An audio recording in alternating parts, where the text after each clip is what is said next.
Today, in Audiobooks for Me, we're going to listen to The Mystery of the Blue Train by Agatha Christie. This book is divided in 3 videos. This is Part 2. We hope you enjoy it. Chapter 12, At the Villa Margarite.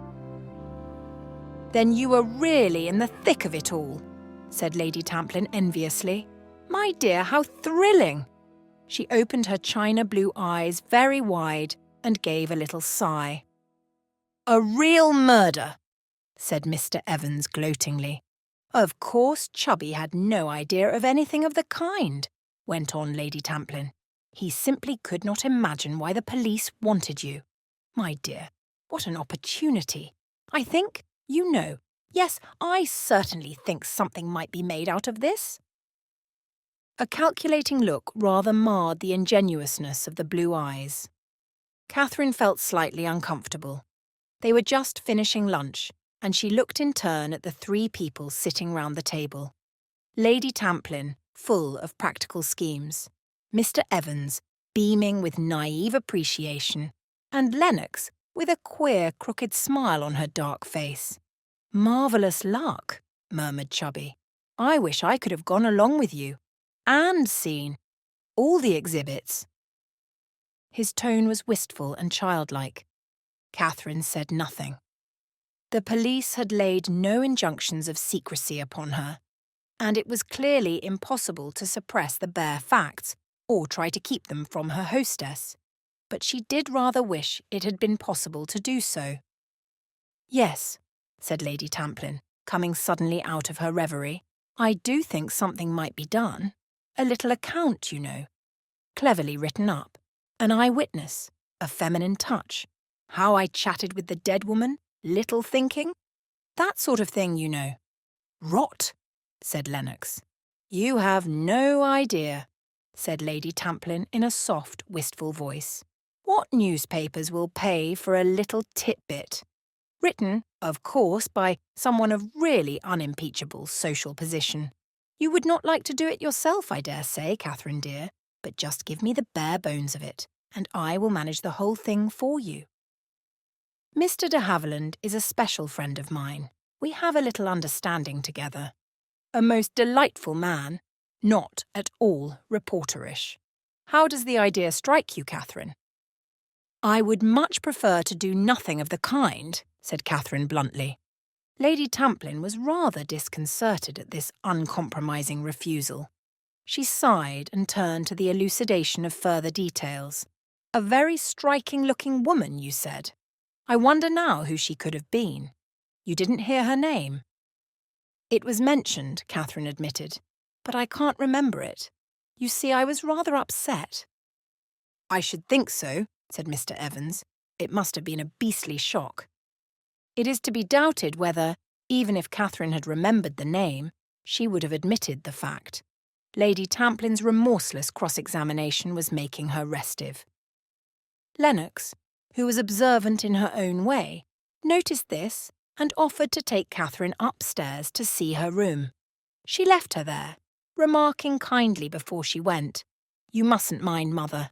She would make a few pennies profit out of her dying grandmother if she could." Lennox went down again to find her mother and her stepfather discussing the newcomer. "Presentable," said Lady Tamplin. "Quite presentable. Her clothes are all right. That grey thing is the same model that Gladys Cooper wore in palm trees in Egypt." "Have you noticed her eyes, what?" interposed Mr. Evans. "Never mind her eyes, Chubby," said Lady Tamplin tartly. "We are discussing the things that really matter." "Oh, quite," said Mr. Evans, and retired into his shell. "She doesn't seem to me very malleable," said Lady Tamplin, rather hesitating to choose the right word. "She has all the instincts of a lady, as they say in books," said Lennox with a grin. "Narrow-minded," murmured Lady Tamplin. "Inevitable under the circumstances, I suppose." "I expect you will do your best to broaden her," said Lennox with a grin. "But you will have your work cut out. Just now, you noticed, she stuck down her 4 feet and laid back her ears and refused to budge." "Anyway," said Lady Tamplin hopefully, "she doesn't look to me at all mean. Some people, when they come into money, seem to attach undue importance to it. "Oh, you'll easily touch her for what you want," said Lennox. "And after all, that is all that matters, isn't it? That is what she is here for." "She is my own cousin," said Lady Tamplin with dignity. "Cousin, eh?" said Mr. Evans, waking up again. "I suppose I call her Catherine, don't I?" "It is of no importance at all what you call her, Chubby," said Lady Tamplin. "Good," said Mr. Evans. "Then I will. Do you suppose she plays tennis?" he added hopefully. "Of course not," said Lady Tamplin. "She has been a companion, I tell you. Companions don't play tennis, or golf. They might possibly play golf croquet, but I have always understood that they wind wool and wash dogs most of the day." "Oh, God," said Mr. Evans. "Do they really?" Lennox drifted upstairs again to Catherine's room. "Can I help you?" she asked, rather perfunctorily. On Catherine's disclaimer, Lennox sat on the edge of the bed and stared thoughtfully at her guest. "Why did you come?" she said at last. "To us, I mean. We're not your sort." "Oh, I am anxious to get into society." "Don't be an ass," said Lennox promptly, detecting the flicker of a smile. "You know what I mean well enough. You are not a bit what I thought you would be. I say you have got some decent clothes," she sighed. "Clothes are no good to me. I was born awkward. It's a pity because I love them." "I love them too," said Catherine, "but it has not been much use my loving them up to now. Do you think this is nice?" She and Lennox discussed several models with artistic fervour. "I like you," said Lennox suddenly. "I came up to warn you not to be taken in by Mother, but I think now that there is no need to do that. You are frightfully sincere and upright and all those queer things, but you are not a fool. Oh, hell! What is it now?" Lady Tamplin's voice was calling plaintively from the hall. "Lennox, Derek has just rung up. He wants to come to dinner tonight. Will it be all right? I mean, we haven't got anything awkward like quails, have we?" Lennox reassured her and came back into Catherine's room. Her face looked brighter and less sullen. "I'm glad old Derek is coming," she said. "You'll like him." "Who is Derek?" "He is Lord Leconbury's son. Married a rich American woman. Women are simply potty about him." "Why?" "Oh, the usual reason. Very good-looking and a regular bad lot. Everyone goes off their head about him." "Do you?" "Sometimes I do," said Lennox. "And sometimes I think I would like to marry a nice curate and live in the country and grow things in frames." She paused a minute and then added, "An Irish curate would be best, and then I should hunt." After a minute or two, she reverted to her former theme. There is something queer about Derek. All that family are a bit potty, mad gamblers, you know. In the old days, they used to gamble away their wives and their estates, and did most reckless things just for the love of it. Derek would have made a perfect highwayman, debonair and gay, just the right manner. She moved to the door. "Well, come down when you feel like it." Left alone, Catherine gave herself up to thought. Just at present, she felt thoroughly ill at ease and jarred by her surroundings. The shock of the discovery in the train and the reception of the news by her new friends jarred upon her susceptibilities. She thought long and earnestly about the murdered woman. She had been sorry for Ruth, but she could not honestly say that she had liked her. She had divined only too well the ruthless egoism that was the keynote of her personality, and it repelled her. She had been amused and a trifle hurt by the others' cool dismissal of her when she had served her turn. That she had come to some decision, Catherine was quite certain, but she wondered now what that decision had been. Whatever it was, death had stepped in and made all decisions meaningless. Strange that it should have been so, and that a brutal crime should have been the ending of that fateful journey. But suddenly, Catherine remembered a small fact that she ought, perhaps, to have told the police. A fact that had for the moment escaped her memory. Was it of any real importance? She had certainly thought that she had seen a man going into that particular compartment, but she realised that she might easily have been mistaken. It might have been the compartment next door, and certainly the man in question could be no train robber. She recalled him very clearly, as she had seen him on those 2 previous occasions, once at the Savoy and once at Cook's office. No, doubtless she had been mistaken. He had not gone into the dead woman's compartment, and it was perhaps as well that she had said nothing to the police. She might have done incalculable harm by doing so. She went down to join the others on the terrace outside. Through the branches of mimosa, she looked out over the blue of the Mediterranean, and whilst listening with half an ear to Lady Tamplin's chatter, she was glad that she had come. This was better than St. Mary Mead. That evening she put on the mauvey pink dress that went by the name of Soupir d'automne, and after smiling at her reflection in the mirror, went downstairs with, for the first time in her life, a faint feeling of shyness. Most of Lady Tamplin's guests had arrived, and since noise was the essential of Lady Tamplin's parties, the din was already terrific. Chubby rushed up to Catherine, pressed a cocktail upon her, and took her under his wing. "Oh, here you are, Derek," cried Lady Tamplin, as the door opened to admit the last comer. "Now at last we can have something to eat. I am starving." Catherine looked across the room. She was startled. So this was Derek, and she realised that she was not surprised. She had always known that she would some day meet the man whom she had seen 3 times by such a curious chain of coincidences. She thought, too, that he recognised her. He paused abruptly in what he was saying to Lady Tamplin, and went on again, as though with an effort. They all went into dinner, and Catherine found that he was placed beside her.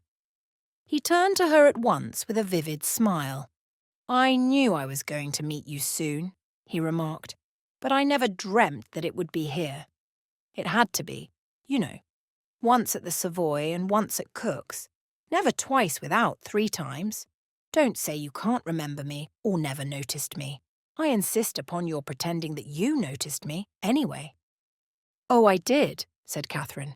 "But this is not the 3rd time. It is the 4th. I saw you on the blue train." "On the blue train!" Something undefinable came over his manner. She could not have said just what it was. It was as though he had received a check. A setback. Then he said carelessly, "What was the rumpus this morning? Somebody had died, hadn't they?" "Yes," said Catherine slowly. "Somebody had died." "You shouldn't die on a train," remarked Derek flippantly. "I believe it causes all sorts of legal and international complications, and it gives the train an excuse for being even later than usual." Mr. Kettering, a stout American lady who was sitting opposite, leaned forward and spoke to him with the deliberate intonation of her race. "Mr. Kettering, I do believe you have forgotten me, and I thought you such a perfectly lovely man." Derek leaned forward, answering her, and Catherine sat almost dazed. Kettering. That was the name, of course. She remembered it now, but what a strange, ironical situation. Here was this man whom she had seen go into his wife's compartment last night, who had left her alive and well, and now he was sitting at dinner, quite unconscious of the fate that had befallen her. Of that there was no doubt. He did not know. A servant was leaning over Derek, handing him a note and murmuring in his ear. With a word of excuse to Lady Tamplin, he broke it open, and an expression of utter astonishment came over his face as he read. Then he looked at his hostess. "This is most extraordinary. I say, Rosalie, I am afraid I will have to leave you. The prefect of police wants to see me at once. I can't think what about." "Your sins have found you out," remarked Lennox. "They must have," said Derek. "Probably some idiotic nonsense, but I suppose I shall have to push off to the prefecture. How dare the old boy rout me out from dinner? It ought to be something deadly serious to justify that. and he laughed as he pushed back his chair and rose to leave the room. Chapter 13. Van Alden gets a telegram. On the afternoon of the 15th of February, a thick yellow fog had settled down on London. Rufus Van Alden was in his suite at the Savoy and was making the most of the atmospheric conditions by working double time. Knighton was overjoyed. He had found it difficult of late to get his employer to concentrate on the matters in hand. When he had ventured to urge certain courses, Van Alden had put him off with a curt word. But now Van Alden seemed to be throwing himself into work with redoubled energy, and the secretary made the most of his opportunities. Always tactful, he plied the spur so unobtrusively that Van Alden never suspected it. Yet, in the middle of this absorption in business matters, one little fact lay at the back of Van Alden's mind. A chance remark of Knighton's, uttered by the secretary in all unconsciousness, had given rise to it. It now festered unseen, gradually reaching further and further forward into Van Alden's consciousness, until at last, in spite of himself, he had to yield to its insistence. He listened to what Knighton was saying with his usual air of keen attention, but in reality not one word of it penetrated his mind. He nodded automatically, however, and the secretary turned to some other papers. As he was sorting them out, his employer spoke. "Do you mind telling me that over again, Knighton?" For a moment, Knighton was at a loss. "You mean about this, sir?" He held up a closely written company report. No, said Van Alden. "What you told me about seeing Ruth's maid in Paris last night. I can't make it out. You must have been mistaken." "I can't have been mistaken, sir. I actually spoke to her." "Well, tell me the whole thing again." Knighton complied. "I had fixed up the deal with Bartheimer's," he explained, "and had gone back to the Ritz to pick up my traps preparatory to having dinner and catching the 9 o'clock train from the Gare du Nord. At the reception desk I saw a woman whom I was quite sure was Mrs. Kettering's maid. I went up to her and asked if Mrs. Kettering was staying there. Yes, said Van Alden. "Of course, naturally. And she told you that Ruth had gone on to the Riviera and had sent her to the Ritz to await further orders there." "Exactly that, sir." "It is very odd," said Van Alden.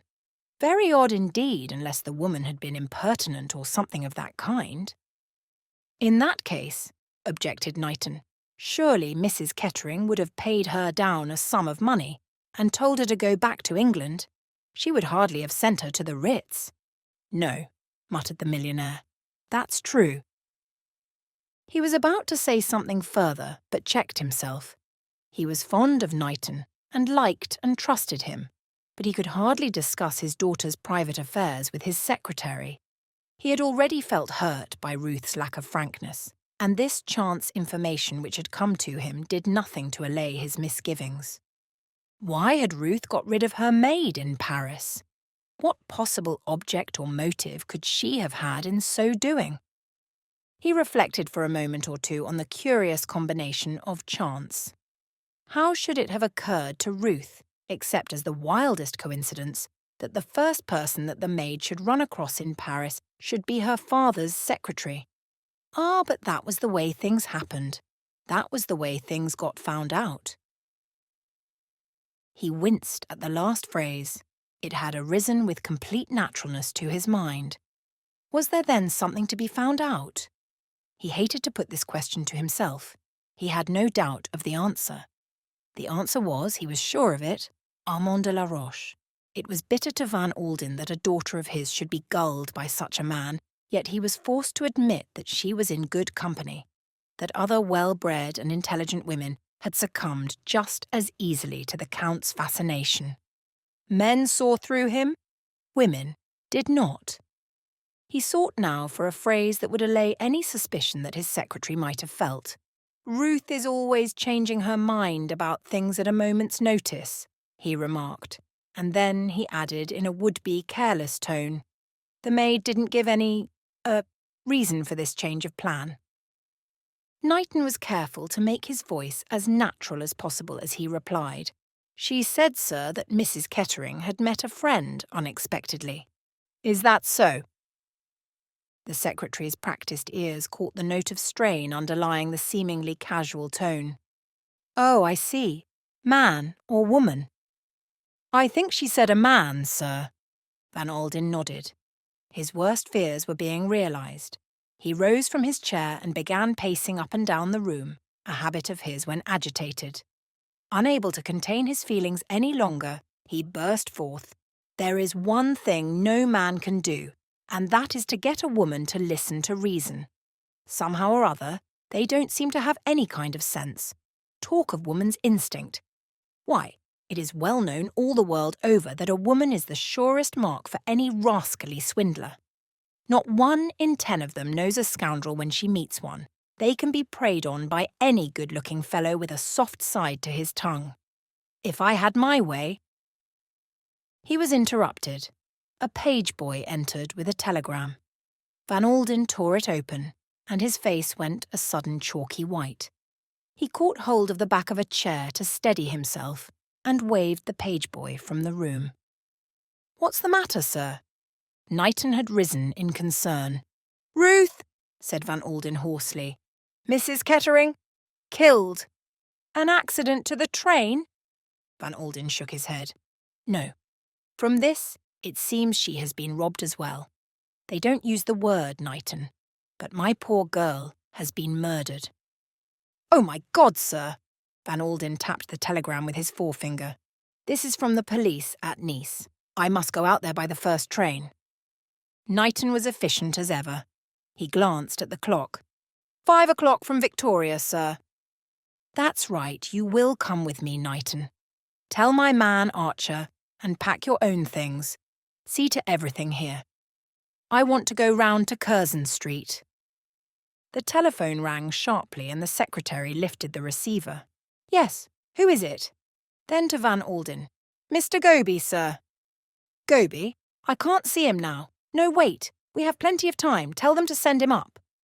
Van Alden was a strong man. Already he had recovered that iron calm of his. Few people would have noticed anything amiss in his greeting to Mr. Goby. I am pressed for time, Goby. Got anything important to tell me? Mr. Goby coughed. The movements of Mr. Kettering, sir. You wished them reported to you. Yes. Well? Mr. Kettering, sir, left London for the Riviera yesterday morning. What? Something in his voice must have startled Mr. Goby. That worthy gentleman departed from his usual practice of never looking at the person to whom he was talking, and stole a fleeting glance at the millionaire. What train did he go on? Demanded Van Alden. The blue train, sir. Mr. Goby coughed again and spoke to the clock on the mantelpiece. Mademoiselle Mirelle, the dancer from the Parthenon, went by the same train. Chapter 14. Ada Mason's Story. I cannot repeat to you often enough, monsieur, our horror, our consternation, and the deep sympathy we feel for you. Thus Monsieur Carrege, the juge d'instruction, addressed Van Alden. Monsieur Coe, the commissary, made sympathetic noises in his throat. Van Alden brushed away horror, consternation, and sympathy with an abrupt gesture. The scene was the examining magistrate's room at Nice. Besides Monsieur Carrege, the commissary, and Van Alden, there was a further person in the room. It was that person who now spoke. Monsieur Van Alden, he said, desires action, swift action. Ah, cried the commissary, I have not yet presented you. Monsieur Van Alden, this is Monsieur Hercule Poirot. You have doubtless heard of him. Although he has retired from his profession for some years now, his name is still a household word as one of the greatest living detectives. Pleased to meet you, Monsieur Poirot, said Van Alden, falling back mechanically on a formula that he had discarded some years ago. You have retired from your profession? That is so, monsieur. Now I enjoy the world. The little man made a grandiloquent gesture.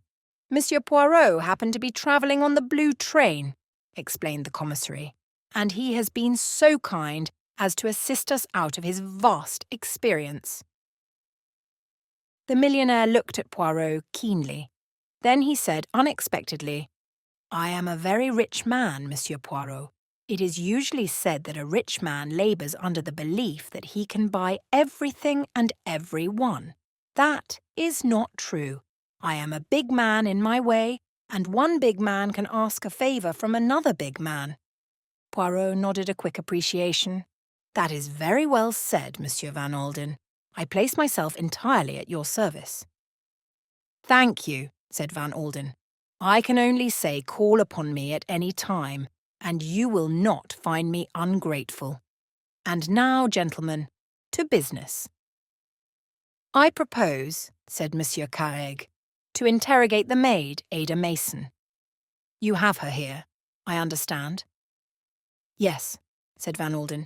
We picked her up in Paris in passing through. She was very upset to hear of her mistress's death, but she tells her story coherently enough. We will have her in, then, said Monsieur Carreg. He rang the bell on his desk, and in a few minutes, Ada Mason entered the room. She was very neatly dressed in black, and the tip of her nose was red. She had exchanged her grey travelling gloves for a pair of black suede ones. She cast a look round the examining magistrate's office in some trepidation, and seemed relieved at the presence of her mistress's father. The examining magistrate prided himself on his geniality of manner, and did his best to put her at her ease. He was helped in this by Poirot, who acted as interpreter, and whose friendly manner was reassuring to the Englishwoman. Your name is Ada Mason, is that right? Ada Beatrice I was christened, sir, said Mason primly. Just so, and we can understand, Mason, that this has all been very distressing. Oh, indeed it has, sir. I have been with many ladies and always given satisfaction, I hope, and I never dreamt of anything of this kind happening in any situation where I was. No, no, said Monsieur Carreg. Naturally, I have read of such things, of course, in the Sunday papers, and then I always have understood that those foreign trains— She suddenly checked her flow, remembering that the gentlemen who were speaking to her were of the same nationality as the trains. Now let us talk this affair over, said Monsieur Carreg. There was, I understand, no question of your staying in Paris when you started from London. Oh no, sir. We were to go straight through to Nice. Have you ever been abroad with your mistress before? No, sir. I had only been with her 2 months, you see. Did she seem quite as usual when starting on this journey? She was worried-like and a bit upset, and she was rather irritable and difficult to please. Monsieur Carreg nodded. Now then, Mason, what was the first you heard of your stopping in Paris? It was at the place they call the Gare de Lyon, sir. My mistress was thinking of getting out and walking up and down the platform. She was just going out into the corridor when she gave a sudden exclamation, and came back into her compartment with a gentleman. She shut the door between her carriage and mine, so that I didn't see or hear anything, till she suddenly opened it again and told me that she had changed her plans. She gave me some money and told me to get out and go to the Ritz. They knew her well there, she said, and would give me a room. I was to wait there until I heard from her. She would wire me what she wanted me to do. I had just time to get my things together and jump out of the train before it started off. It was a rush. While Mrs. Kettering was telling you this, where was the gentleman? He was standing in the other compartment, sir, looking out of the window. Can you describe him to us? Well, you see, sir, I hardly saw him. He had his back to me most of the time. He was a tall gentleman and dark, that's all I can say. He was dressed very like any other gentleman in a dark blue overcoat and a grey hat. Was he one of the passengers on the train? I don't think so, sir. I took it that he had come to the station to see Mrs. Kettering in passing through. Of course he might have been one of the passengers. I never thought of that. Mason seemed a little flurried by the suggestion. Ah, Monsieur Carreg passed lightly to another subject.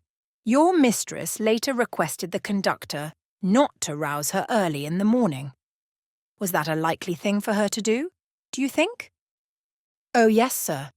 The mistress never ate any breakfast, and she didn't sleep well at nights, so that she liked sleeping on in the morning. Again, Monsieur Carrege passed to another subject. Amongst the luggage there was a scarlet morocco case. Was there not? He asked. Your mistress's jewel case? Yes, sir. Did you take that case to the Ritz? Me take the mistress's jewel case to the Ritz? Oh, no, indeed, sir. Mason's tones were horrified. You left it behind you in the carriage? Yes, sir. Had your mistress many jewels with her, do you know? A fair amount, sir. Made me a bit uneasy sometimes, I can tell you, with those nasty tales you hear of being robbed in foreign countries. They were insured, I know, but all the same it seemed a frightful risk. Why, the rubies alone, the mistress told me, were worth several £100,000. The rubies! What rubies? Barked Van Alden suddenly. Mason turned to him. I think it was you who gave them to her, sir, not very long ago. My God! Cried Van Alden. You don't say she had those rubies with her. I told her to leave them at the bank. Mason gave once more the discreet cough, which was apparently part of her stock in trade as a lady's maid. This time it expressed a good deal. It expressed far more clearly than words could have done that Mason's mistress had been a lady who took her own way. Ruth must have been mad, muttered Van Alden. What on earth could have possessed her? Monsieur Carrege in turn gave vent to a cough. Again a cough of significance. It riveted Van Alden's attention on him. For the moment, said Monsieur Carrege, addressing Mason, I think that is all. If you will go into the next room, mademoiselle, they will read over to you the questions and answers, and you will sign accordingly. Mason went out escorted by the clerk, and Van Alden said immediately to the magistrate, Well? Monsieur Carrege opened a drawer in his desk, took out a letter and handed it across to Van Alden. This was found in Madame's handbag. Chapter 15. The Comte de la Roche. Van Alden read the letter through in silence. His face turned a dull, angry crimson. The men watching him saw the veins start out on his forehead, and his big hands clenched themselves unconsciously. He handed back the letter without a word. Monsieur Carrege was looking with close attention at his desk. Monsieur Coe's eyes were fixed upon the ceiling, and Monsieur Hercule Poirot was tenderly brushing a speck of dust from his coat sleeve. With the greatest tact, they none of them looked at Van Alden. It was Monsieur Carrege, mindful of his status and his duties, who tackled the unpleasant subject. Perhaps, monsieur, he murmured, you are aware by whom, this letter was written. Yes, I know, said Van Alden heavily. Ah, said the magistrate inquiringly, a scoundrel who calls himself the Comte de la Roche. There was a pause. Then Monsieur Poirot leaned forward, straightened a ruler on the judge's desk, and addressed the millionaire directly. Monsieur Van Alden, we are all sensible, deeply sensible, of the pain it must give you to speak of these matters. But believe me, monsieur, it is not the time for concealments. If justice is to be done, we must know everything. If you will reflect a little minute, you will realize the truth of that clearly for yourself. Van Alden was silent for a moment or two, then almost reluctantly he nodded his head in agreement. You are quite right, Monsieur Poirot, he said. Painful as it is, I have no right to keep anything back. The commissary gave a sigh of relief, and the examining magistrate leaned back in his chair and adjusted a pince-nez on his long, thin nose. Perhaps you will tell us in your own words, Monsieur Van Alden, he said, all that you know of this gentleman. It began 11 or 12 years ago in Paris. My daughter was a young girl then, full of foolish, romantic notions, like all young girls are. Unknown to me, she made the acquaintance of this Comte de la Roche. You have heard of him, perhaps? The commissary and Poirot nodded in assent. He calls himself the Comte de la Roche, continued Van Alden, but I doubt if he has any right to the title. You would not have found his name in the Almanach de Gotha, agreed the commissary. I discovered as much, said Van Alden. The man was a good-looking, plausible scoundrel. with a fatal fascination for women. Ruth was infatuated with him, but I soon put a stop to the whole affair. The man was no better than a common swindler. "You are quite right," said the commissary. "The Comte de la Roche is well known to us. If it were possible, we should have laid him by the heels before now. But ma foi, it isn't easy. The fellow is cunning. His affairs are always conducted with ladies of high social position. If he obtains money from them under false pretences or as the fruit of blackmail, eh bien, naturally they will not prosecute. To look foolish in the eyes of the world, oh no, that would never do, and he has an extraordinary power over women." "That is so," said the millionaire heavily. "Well, as I told you, I broke the affair up pretty sharply. I told Ruth exactly what he was, and she had, perforce, to believe me. About a year afterwards, she met her present husband and married him. As far as I knew, that was the end of the matter. But only a week ago, I discovered to my amazement that my daughter had resumed her acquaintance with the Comte de la Roche. She had been meeting him frequently in London and Paris. I remonstrated with her on her imprudence, for I may tell you, gentlemen, that on my insistence she was preparing to bring a suit for divorce against her husband." "That is interesting," murmured Poirot softly, his eyes on the ceiling. Van Alden looked at him sharply, and then went on. "I pointed out to her the folly of continuing to see the Comte under the circumstances. I thought she agreed with me." The examining magistrate coughed delicately. "But according to this letter," he began, and then stopped. Van Alden's jaw set itself squarely. "I know, it's no good mincing matters. However unpleasant, we have got to face facts. It seems clear that Ruth had arranged to go to Paris and meet de la Roche there. After my warnings to her, however, she must have written to the Count suggesting a change of rendezvous." "The Isle's door," said the commissary thoughtfully, "are situated just opposite Heiress, a remote and idyllic spot." Van Alden nodded. "My God, how could Ruth be such a fool?" he exclaimed bitterly. "All this talk about writing a book on jewels. Why, he must have been after the rubies from the first." "There are some very famous rubies," said Poirot, "originally part of the crown jewels of Russia. They are unique in character, and their value is almost fabulous. There has been a rumour that they have lately passed into the possession of an American. Are we right in concluding, monsieur, that you were the purchaser?" "Yes," said Van Alden. "They came into my possession in Paris about 10 days ago." "Pardon me, monsieur, but you have been negotiating for their purchase for some time." "A little over 2 months, why?" "These things become known," said Poirot. "There is always a pretty formidable crowd on the track of jewels such as these." A spasm distorted the other's face.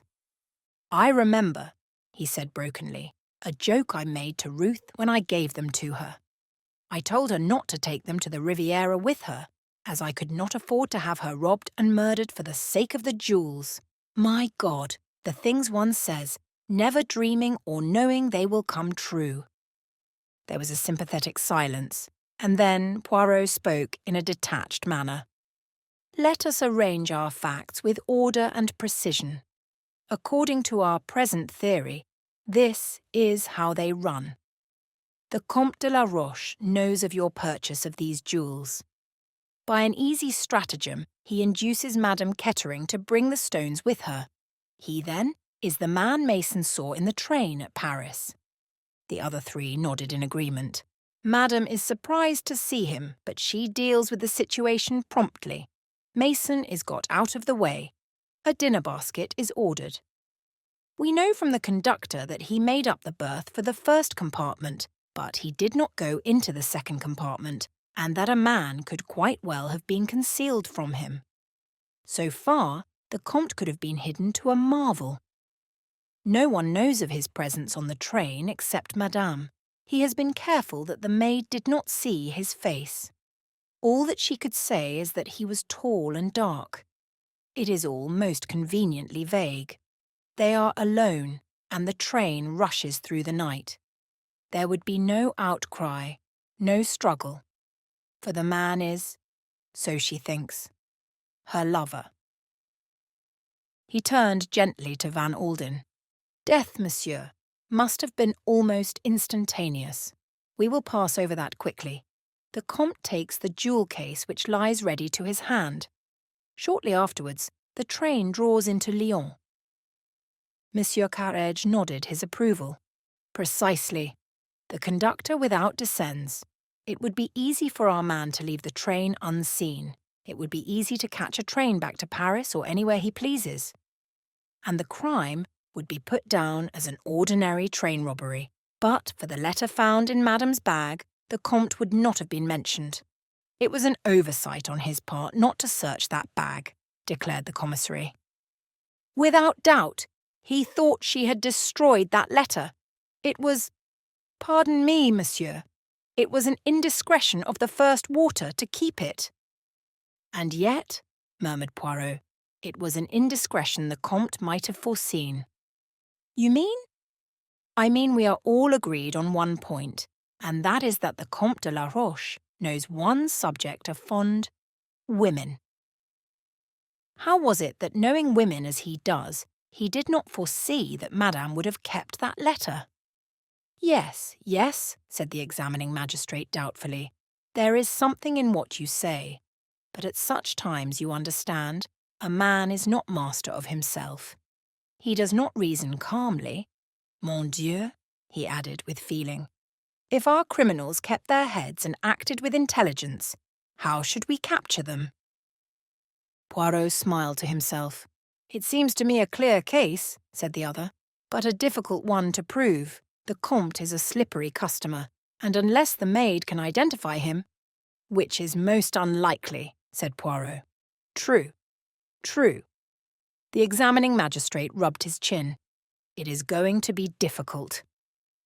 If he did indeed commit the crime, began Poirot. Monsieur Coe interrupted. If, you say if? Yes, monsieur le juge, I say if. The other looked at him sharply.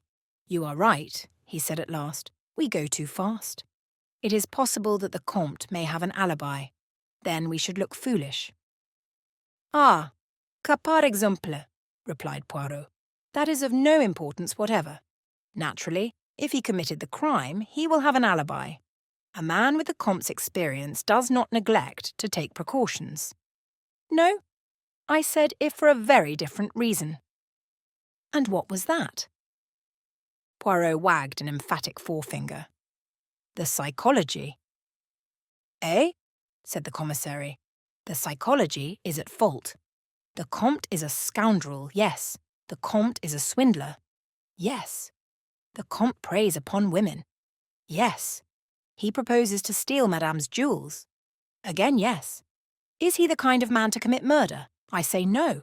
A man of the type of the Comte is always a coward. He takes no risks. He plays the safe, the mean, what the English call the low-down game. But murder, 100 times no. He shook his head in a dissatisfied manner. The examining magistrate, however, did not seem disposed to agree with him. The day always comes when such gentry lose their heads and go too far, he observed sagely. Doubtless that is the case here. Without wishing to disagree with you, Monsieur Poirot. It was only an opinion, Poirot hastened to explain.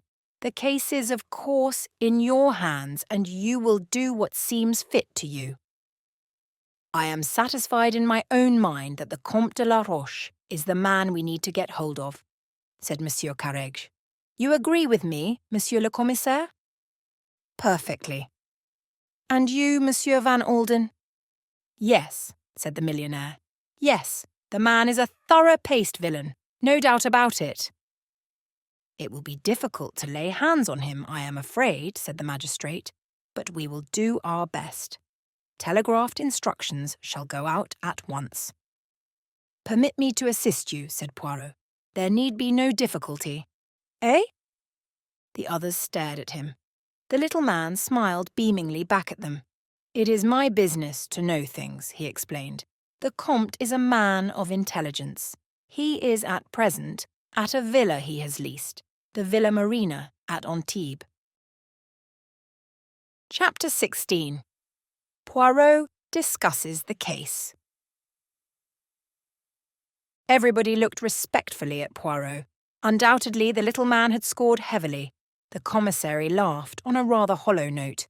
"You teach us all our business," he cried. "Monsieur Poirot knows more than the police." Poirot gazed complacently at the ceiling, adopting a mock-modest air. "What will you? It is my little hobby," he murmured, "to know things. Naturally, I have the time to indulge it. I am not overburdened with affairs." "Ah," said the commissary, shaking his head portentously. "As for me—" He made an exaggerated gesture to represent the cares that lay on his shoulders. Poirot turned suddenly to Van Alden.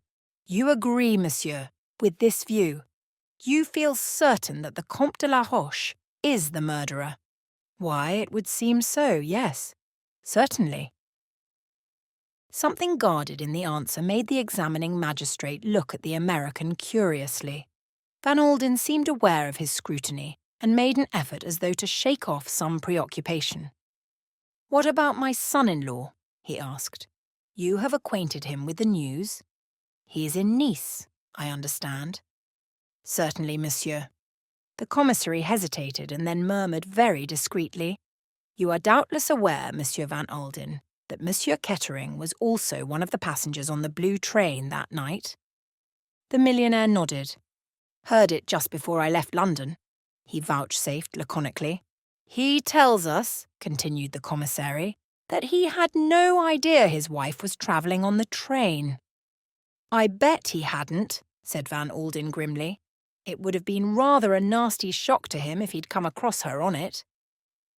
The three men looked at him questioningly. "I'm not going to mince matters," said Van Alden savagely. "No one knows what my poor girl has had to put up with. Derek Kettering wasn't alone. He had a lady with him." "Ah?" "Mirelle, the dancer."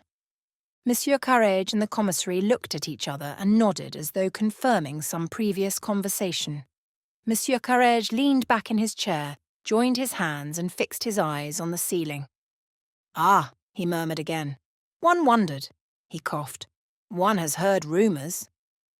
"The lady," said Monsieur Co., "is very notorious." "And also," murmured Poirot softly, "very expensive." Van Alden had gone very red in the face. He leant forward and hit the table a bang with his fist. "See here," he cried, "my son-in-law is a damned scoundrel." He glared at them, looking from one face to another. "Oh, I know," he went on. "Good looks and a charming easy manner. It took me in once upon a time. I suppose he pretended to be broken-hearted when you broke the news to him. That is, if he didn't know it already." "Oh, it came as a complete surprise to him. He was overwhelmed." "Darned young hypocrite," said Van Alden. "Simulated great grief, I suppose?" No," said the commissary cautiously. "I would not quite say that. Eh, Monsieur Carrage?" The magistrate brought the tips of his fingers together and half closed his eyes. "Shock, bewilderment, horror. These things, yes," he declared judicially. "Great sorrow, no. I should not say that." Hercule Poirot spoke once more. "Permit me to ask, Monsieur Van Alden, does Monsieur Kettering benefit by the death of his wife?" "He benefits to the tune of a couple of millions," said Van Alden. "Dollars?" "Pounds. I settled that sum on Ruth absolutely on her marriage. She made no will and leaves no children, so the money will go to her husband." "Whom she was on the point of divorcing," murmured Poirot. "Ah, yes, precisement." The commissary turned and looked sharply at him. "Do you mean—" he began. "I mean nothing," said Poirot. "I arrange the facts, that is all." Van Alden stared at him with awakening interest. The little man rose to his feet. "I do not think I can be of any further service to you, Monsieur le Juge," he said politely, bowing to Monsieur Carrage. "You will keep me informed of the course of events? It will be a kindness." "But certainly, most certainly." Van Alden rose also. "You don't want me any more at present?" "No, monsieur. We have all the information we need for the moment." "Then I will walk a little way with Monsieur Poirot. That is, if he does not object." "Enchanted, monsieur," said the little man with a bow. Van Alden lighted a large cigar, having first offered one to Poirot, who declined it and lit one of his own tiny cigarettes. A man of great strength of character, Van Alden already appeared to be his everyday normal self once more. After strolling along for a minute or two in silence, the millionaire spoke. "I take it, Monsieur Poirot, that you no longer exercise your profession." "That is so, monsieur. I enjoy the world." "Yet you are assisting the police in this affair." "Monsieur, if a doctor walks along the street and an accident happens, does he say, 'I have retired from my profession, I will continue my walk,' when there is someone bleeding to death at his feet? If I had been already in Nice, and the police had sent to me and asked me to assist them, I should have refused. But this affair, the good God thrust it upon me." "You were on the spot," said Van Alden thoughtfully.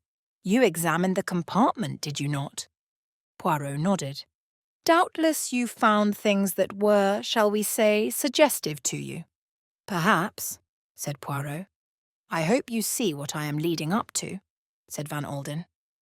"It seems to me that the case against this Comte de la Roche is perfectly clear, but I am not a fool. I have been watching you for this last hour or so, and I realize that for some reason of your own, you don't agree with that theory?" Poirot shrugged his shoulders. "I may be wrong. So we come to the favour I want to ask you. Will you act in this matter for me? For you personally?" That was my meaning. Poirot was silent for a moment or two, then he said, "You realise what you are asking?" "I guess so," said Van Alden. "Very well," said Poirot. "I accept. But in that case I must have frank answers to my questions." "Why, certainly. That is understood." Poirot's manner changed. He became suddenly brusque and businesslike. "This question of a divorce," he said. "It was you who advised your daughter to bring the suit?" "Yes." "When?" "About 10 days ago I had had a letter from her complaining of her husband's behaviour, and I put it to her very strongly that divorce was the only remedy." "In what way did she complain of his behaviour?" "He was being seen about with a very notorious lady, the one we have been speaking of. Morel." "The dancer? Aha! And Madame Kettering objected? Was she very devoted to her husband?" "I would not say that," said Van Alden, hesitating a little. "It was not her heart that suffered, it was her pride. Is that what you would say?" "Yes, I suppose you might put it like that." "I gather that the marriage had not been a happy one from the beginning."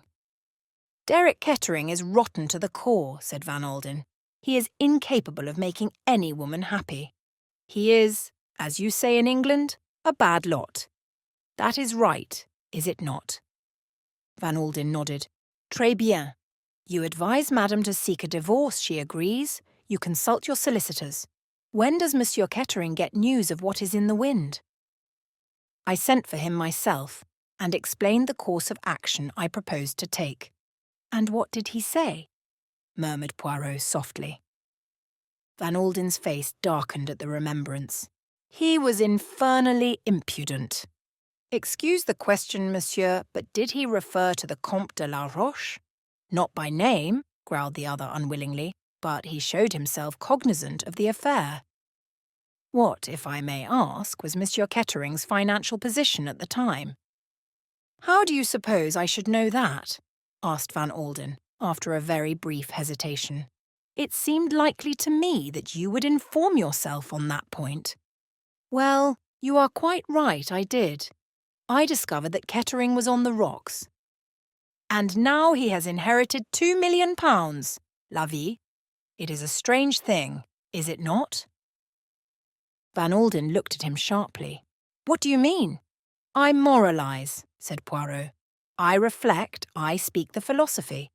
But to return to where we were. Surely Monsieur Kettering did not propose to allow himself to be divorced without making a fight for it. Van Alden did not answer for a minute or two. Then he said, "I don't exactly know what his intentions were." "Did you hold any further communications with him?" Again a slight pause, then Van Alden said, "No." Poirot stopped dead, took off his hat, and held out his hand. "I must wish you good day, monsieur. I can do nothing for you." "What are you getting at?" demanded Van Alden angrily. "If you do not tell me the truth, I can do nothing." "I don't know what you mean." "I think you do. You may rest assured, Monsieur Van Alden, that I know how to be discreet." "Very well, then," said the millionaire. "I'll admit that I was not speaking the truth just now. I did have further communication with my son-in-law." "Yes?" "To be exact, I sent my secretary, Major Knighton, to see him, with instructions to offer him the sum of £100,000 in cash if the divorce went through undefended." "A pretty sum of money," said Poirot appreciatively. "And the answer of monsieur your son-in-law?" "He sent back word that I could go to hell," replied the millionaire succinctly. "Ah," said Poirot. He betrayed no emotion of any kind. At the moment, he was engaged in methodically recording facts. "Monsieur Kettering has told the police that he neither saw nor spoke to his wife on the journey from England. Are you inclined to believe that statement, monsieur?" "Yes, I am," said Van Alden. "He would take particular pains to keep out of her way, I should say." "Why?" "Because he had got that woman with him." "Morel?" "Yes." "How did you come to know that fact?" "A man of mine, whom I had put on to watch him, reported to me that they had both left by that train." "I see," said Poirot. "In that case, as you said before, he would not be likely to attempt to hold any communication with Madame Kettering." The little man fell silent for some time. Van Alden did not interrupt his meditation. Chapter 17. An Aristocratic Gentleman. "You have been to the Riviera before, Georges," said Poirot to his valet the following morning. George was an intensely English, rather wooden-faced individual. "Yes, sir. I was here 2 years ago when I was in the service of Lord Edward Frampton." "And today," murmured his master, "you are here with Hercule Poirot. How one mounts in the world." The valet made no reply to this observation. After a suitable pause, he asked, "The brown lounge suit, sir? The wind is somewhat chilly today." "There is a grease spot on the waistcoat," objected Poirot. "A morceau of filet de sole à la Jeannette alighted there when I was lunching at the Ritz last Tuesday." "There is no spot there now, sir," said George reproachfully. "I have removed it." "Très bien," said Poirot. "I am pleased with you, Georges." "Thank you, sir." There was a pause, and then Poirot murmured dreamily, "Supposing, my good Georges, that you had been born in the same social sphere as your late master, Lord Edward Frampton, that, penniless yourself, you had married an extremely wealthy wife, but that wife proposed to divorce you with excellent reasons, what would you do about it?" "I should endeavour, sir," replied George, "to make her change her mind, by peaceful or by forcible methods." George looked shocked. "You will excuse me, sir," he said, "but a gentleman of the aristocracy would not behave like a Whitechapel coster. He would not do anything low." "Would he not, George? I wonder now. Well, perhaps you are right." There was a knock on the door. George went to it and opened it a discreet inch or two. A low murmured colloquy went on, and then the valet returned to Poirot. "A note, sir." Poirot took it. It was from Monsieur Coe, the commissary of police. "We are about to interrogate the Comte de la Roche. The juge d'instruction begs that you will be present." "Quickly, my suit, Georges. I must hasten myself." A quarter of an hour later, spick and span in his brown suit, Poirot entered the examining magistrate's room. Monsieur Coe was already there, and both he and Monsieur Carrege greeted Poirot with polite empressement. "The affair is somewhat discouraging," murmured Monsieur Coe. "It appears that the Comte arrived in Nice the day before the murder." "If that is true, it will settle your affair nicely for you," responded Poirot. Monsieur Carrege cleared his throat. "We must not accept this alibi without very cautious inquiry," he declared. He struck the bell upon the table with his hand. In another minute a tall, dark man, exquisitely dressed, with a somewhat haughty cast of countenance, entered the room. So very aristocratic-looking was the Count that it would have seemed sheer heresy even to whisper that his father had been an obscure corn-chandler in Nantes, which, as a matter of fact, was the case. Looking at him, one would have been prepared to swear that innumerable ancestors of his must have perished by the guillotine in the French Revolution. "I am here, gentlemen," said the Count haughtily.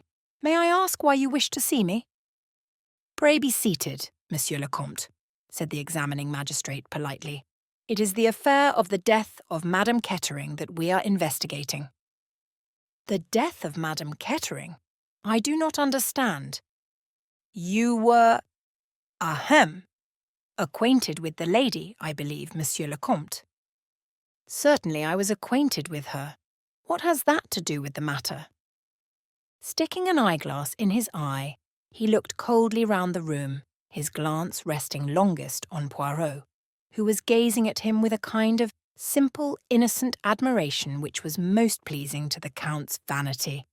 Monsieur Carrege leaned back in his chair and cleared his throat.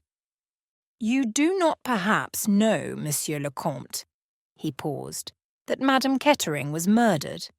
"Murdered? Mon Dieu, how terrible!" The surprise and the sorrow were excellently done, so well done indeed as to seem wholly natural. "Madame Kettering was strangled between Paris and Lyons," continued Monsieur Carrege, "and her jewels were stolen." "It is iniquitous," cried the Count warmly. "The police should do something about these train bandits. Nowadays, no one is safe." "In Madame's handbag," continued the judge, "we found a letter to her from you. She had, it seemed, arranged to meet you." The Count shrugged his shoulders and spread out his hands. "Of what use are concealments?" he said frankly. "We are all men of the world. Privately, and between ourselves, I admit the affair."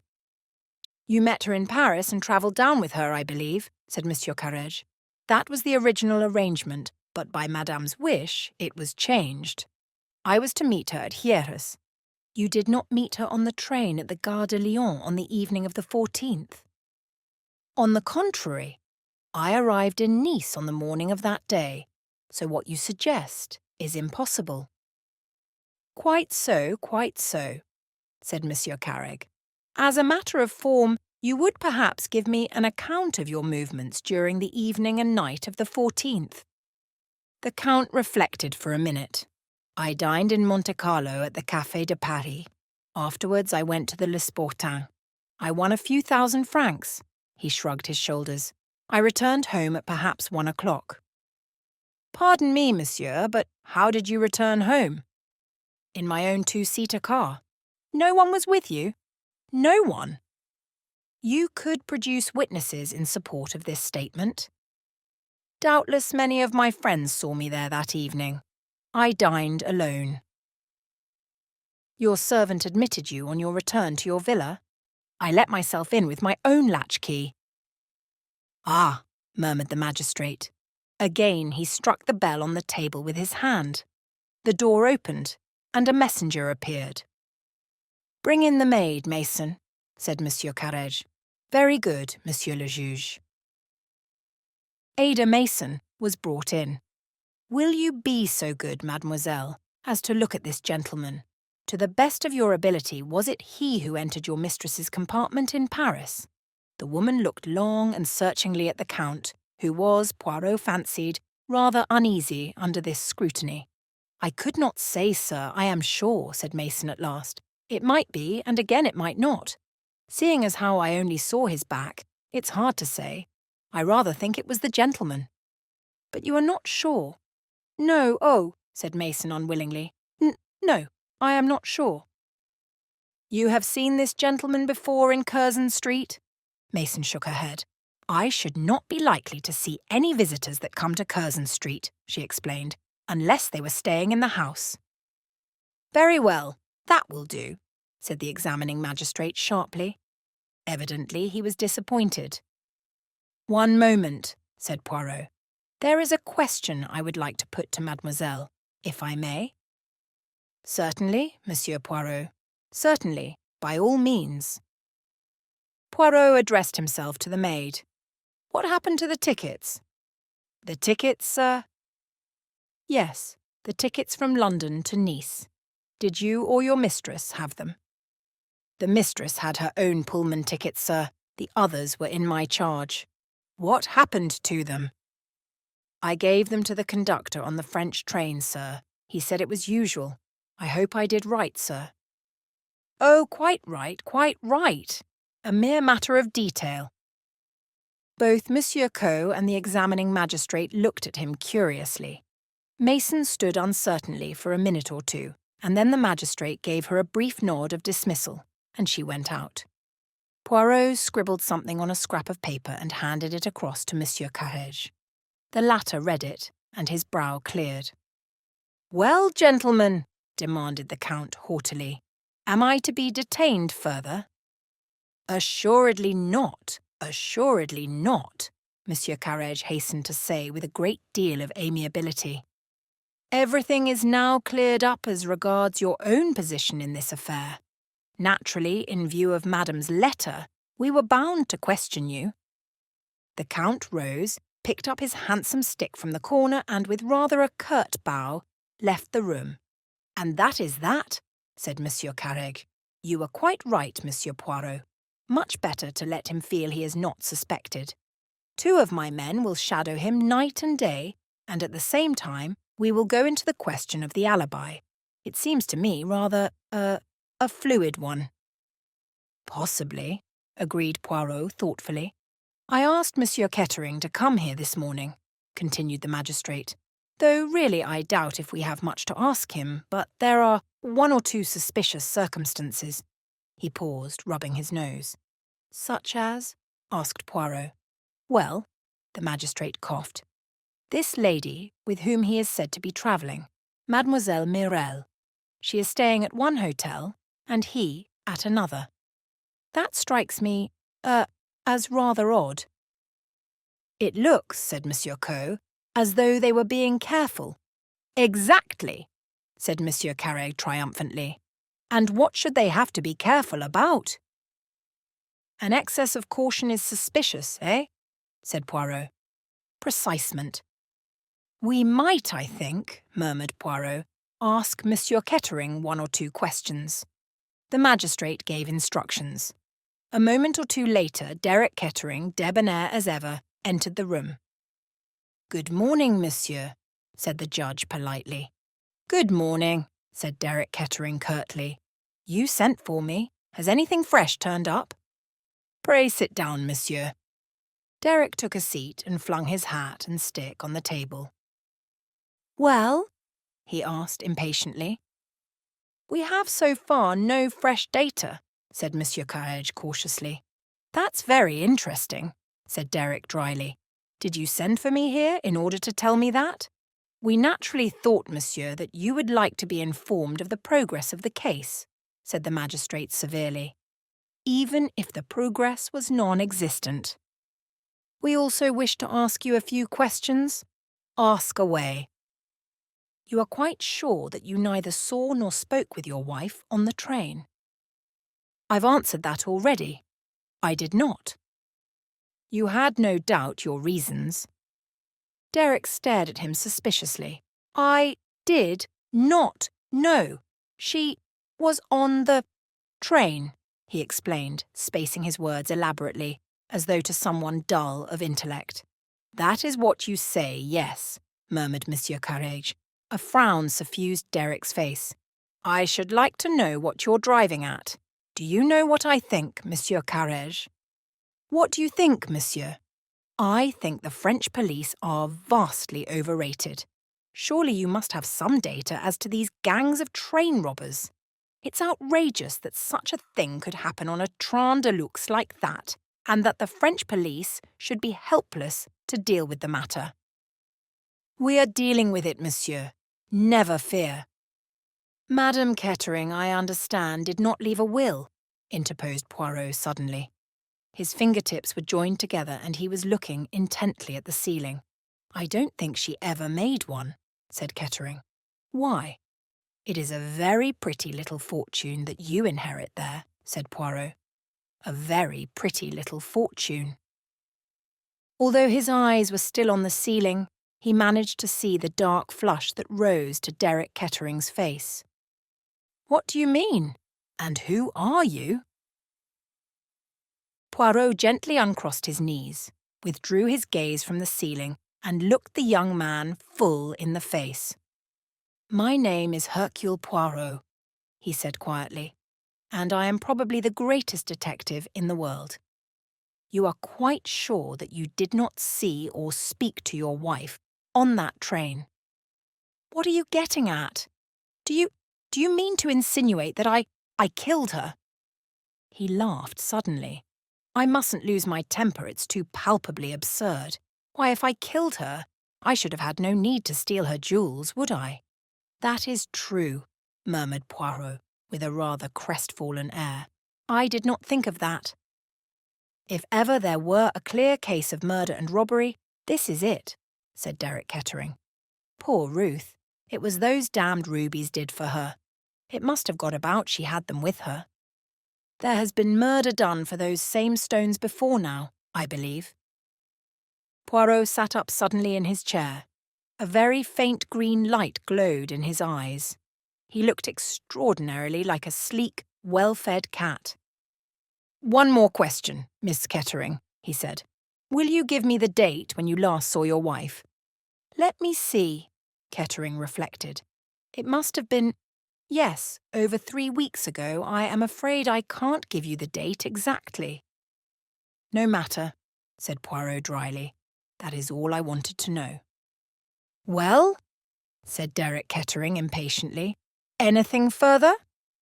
He looked towards Monsieur Carrege. The latter sought inspiration from Poirot and received it in a very faint shake of the head. No, Miss Kettering, he said politely. No, I do not think we need trouble you any further. I wish you good morning. Good morning, said Kettering.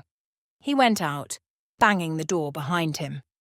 Poirot leaned forward and spoke sharply as soon as the young man was out of the room. Tell me, he said peremptorily, when did you speak of these rubies to Monsieur Kettering? I have not spoken of them, said Monsieur Carrege. It was only yesterday afternoon that we learnt about them from Monsieur Van Alden. Yes, but there was a mention of them in the Comte's letter. Monsieur Carrege looked pained. Naturally, I did not speak of that letter to Monsieur Kettering, he said in a shocked voice. It would have been most indiscreet at the present juncture of affairs. Poirot leaned forward and tapped the table. Then how did he know about them? He demanded softly. Madame could not have told him, for he has not seen her for 3 weeks. It seems unlikely that either Monsieur Van Alden or his secretary would have mentioned them. Their interviews with him have been on entirely different lines, and there has not been any hint or reference to them in the newspapers. He got up and took his hat and stick. And yet, he murmured to himself, our gentleman knows all about them. I wonder now, yes, I wonder. Chapter 18. Derek Lunches. Derek Kettering went straight to the Negresco, where he ordered a couple of cocktails and disposed of them rapidly. Then he stared moodily out over the dazzling blue sea. He noted the passers-by mechanically, a damned dull crowd, badly dressed and painfully uninteresting. One hardly ever saw anything worthwhile nowadays. Then he corrected this last impression rapidly, as a woman placed herself at a table a little distance away from him. She was wearing a marvellous confection of orange and black, with a little hat that shaded her face. He ordered a third cocktail. Again he stared out to sea, and then suddenly he started. A well-known perfume assailed his nostrils, and he looked up to see the orange and black lady standing beside him. He saw her face now, and recognised her. It was Mirelle. She was smiling that insolent, seductive smile he knew so well. "Derek," she murmured, "you are pleased to see me, no?" She dropped into a seat the other side of the table. "But welcome me then, stupid one," she mocked. "This is an unexpected pleasure," said Derek. "When did you leave London?" She shrugged her shoulders. "A day or two ago." "And the Parthenon?" "I have, how do you say it, given them the chuck." "Really?" "You are not very amiable, Derek. Do you expect me to be?" Mirelle lit a cigarette and puffed at it for a few minutes before saying, "You think perhaps that it is not prudent so soon?" Derek stared at her. Then he shrugged his shoulders and remarked formally, "You are lunching here?" "Mais oui, I am lunching with you." "I am extremely sorry," said Derek. "I have a very important engagement." "Mon Dieu, but you men are like children," exclaimed the dancer. "But yes, it is the spoilt child that you act to me ever since that day in London when you flung yourself out of my flat. You sulk." "Ah, mais c'est de nuit." "My dear girl," said Derek, "I really don't know what you are talking about. We agreed in London that rats desert a sinking ship. That is all that there is to be said." In spite of his careless words, his face looked haggard and strained. Mirelle leaned forward suddenly. "You cannot deceive me," she murmured. I know what you have done for me." He looked up at her sharply. Some undercurrent in her voice arrested his attention. She nodded her head at him. "Ah, have no fear. I am discreet. You are magnificent. You have a superb courage. But all the same, it was I who gave you the idea that day when I said to you in London that accidents sometimes happened. And you are not in danger. The police do not suspect you. What the devil? Hush!" She held up a slim olive hand with one big emerald on the little finger. "You are right. I should not have spoken so in a public place. We will not speak of the matter again. But our troubles are ended. Our life together will be wonderful.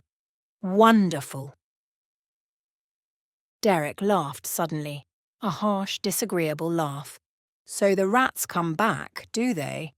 2 million makes a difference. Of course it does. I ought to have known that." He laughed again. "You will help me to spend that 2 million, won't you, Mirelle? You know how. No woman better." He laughed again. "Hush," cried the dancer. "What is the matter with you, Derek? See, people are turning to stare at you. Me? I will tell you what is the matter. I have finished with you, Mirelle. Do you hear? Finished." Mirelle did not take it as he expected her to do. She looked at him for a minute or two, and then she smiled softly. "But what a child! You are angry, you are sore, and all because I am practical. Did I not always tell you that I adored you?" She leaned forward. "But I know you, Derek. Look at me. See, it is Mirelle who speaks to you. You cannot live without her. You know it. I loved you before. I will love you 100 times more now. I will make life wonderful for you. But wonderful. There is no one like Mirelle." Her eyes burned into his. She saw him grow pale and draw in his breath, and she smiled to herself contentedly. She knew her own magic and power over men. "That is settled," she said softly, and gave a little laugh. "And now, Derek, will you give me lunch?" "No." He drew in his breath sharply and rose to his feet. "I am sorry, but I told you I have got an engagement." "You are lunching with someone else?" "Bah! I don't believe it." "I am lunching with that lady over there." He crossed abruptly to where a lady in white had just come up the steps. He addressed her a little breathlessly. "Miss Grey, will you have lunch with me? You met me at Lady Tamplin's, if you remember." Catherine looked at him for a minute or two with those thoughtful grey eyes that said so much. "Thank you," she said after a moment's pause. "I should like to very much." Chapter 19. An Unexpected Visitor. The Comte de la Roche had just finished déjeuner, consisting of an omelette fine herbe, an entrecôte béarnaise, and a savarin au rhum. Wiping his fine black moustache delicately with his table napkin, the Comte rose from the table. He passed through the salon of the villa, noting with appreciation the few objets d'art which were carelessly scattered about. The Louis XV snuff-box, the satin shoe worn by Marie Antoinette, and the other historic trifles were part of the Comte's mise-en-scène. They were, he would explain to his fair visitors, heirlooms in his family. Passing through onto the terrace, the Comte looked out on the Mediterranean with an unseeing eye. He was in no mood for appreciating the beauties of scenery. A fully matured scheme had been rudely brought to naught, and his plans had to be cast afresh. Stretching himself out in a basket chair, a cigarette held between his white fingers, the Comte pondered deeply. Presently Hippolyte, his manservant, brought out coffee and a choice of liqueurs. The Comte selected some very fine old brandy. As the manservant was preparing to depart, the Comte arrested him with a slight gesture. Hippolyte stood respectfully to attention. His countenance was hardly a prepossessing one, but the correctitude of his demeanour went far to obliterate the fact. He was now the picture of respectful attention. "It is possible," said the Comte, "that in the course of the next few days various strangers may come to the house. They will endeavour to scrape acquaintance with you and with Marie. They will probably ask you various questions concerning me." "Yes, Monsieur le Comte." "Perhaps this has already happened." "No, Monsieur le Comte." "There have been no strangers about the place. You are certain?" "There has been no one, Monsieur le Comte." "That is well," said the Comte dryly. "Nevertheless, they will come, I am sure of it. They will ask questions." Hippolyte looked at his master in intelligent anticipation. The Comte spoke slowly without looking at Hippolyte. "As you know, I arrived here last Tuesday morning. If the police or any other inquirer should question you, do not forget that fact. I arrived on Tuesday, the 14th. Not Wednesday, the 15th. You understand?" "Perfectly, Monsieur le Comte. In an affair where a lady is concerned, it is always necessary to be discreet. I feel certain, Hippolyte, that you can be discreet." "I can be discreet, monsieur." "And Marie?"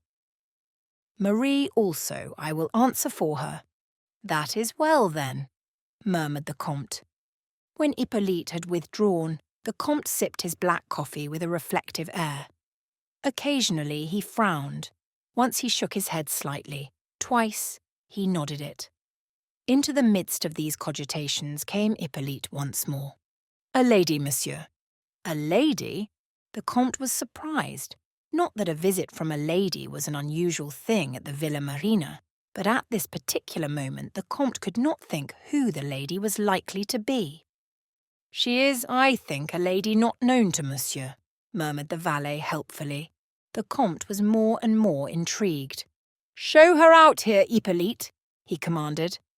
A moment later a marvellous vision in orange and black stepped out on the terrace, accompanied by a strong perfume of exotic blossoms. "Monsieur le Comte de la Roche?" "At your service, mademoiselle," said the Comte, bowing. "My name is Mireille. You may have heard of me." "Ah, indeed, mademoiselle. But who has not been enchanted by the dancing of Mademoiselle Mireille? Exquisite." The dancer acknowledged this compliment with a brief, mechanical smile. "My descent upon you is unceremonious," she began. "But seat yourself, I beg of you, mademoiselle," cried the Comte, bringing forward a chair. Behind the gallantry of his manner he was observing her narrowly. There were very few things that the Comte did not know about women. True, his experience had not lain much in ladies of Mireille's class, who were themselves predatory. He and the dancer were, in a sense, birds of a feather. His arts, the Comte knew, would be thrown away on Mireille. She was a Parisienne, and a shrewd one. Nevertheless, there was one thing that the Comte could recognise infallibly when he saw it. He knew at once that he was in the presence of a very angry woman, and an angry woman, as the Comte was well aware, always says more than is prudent, and is occasionally a source of profit to a level-headed gentleman who keeps cool. "It is most amiable of you, mademoiselle, to honour my poor abode thus." "We have mutual friends in Paris," said Mireille. "I have heard of you from them, but I come to see you today for another reason.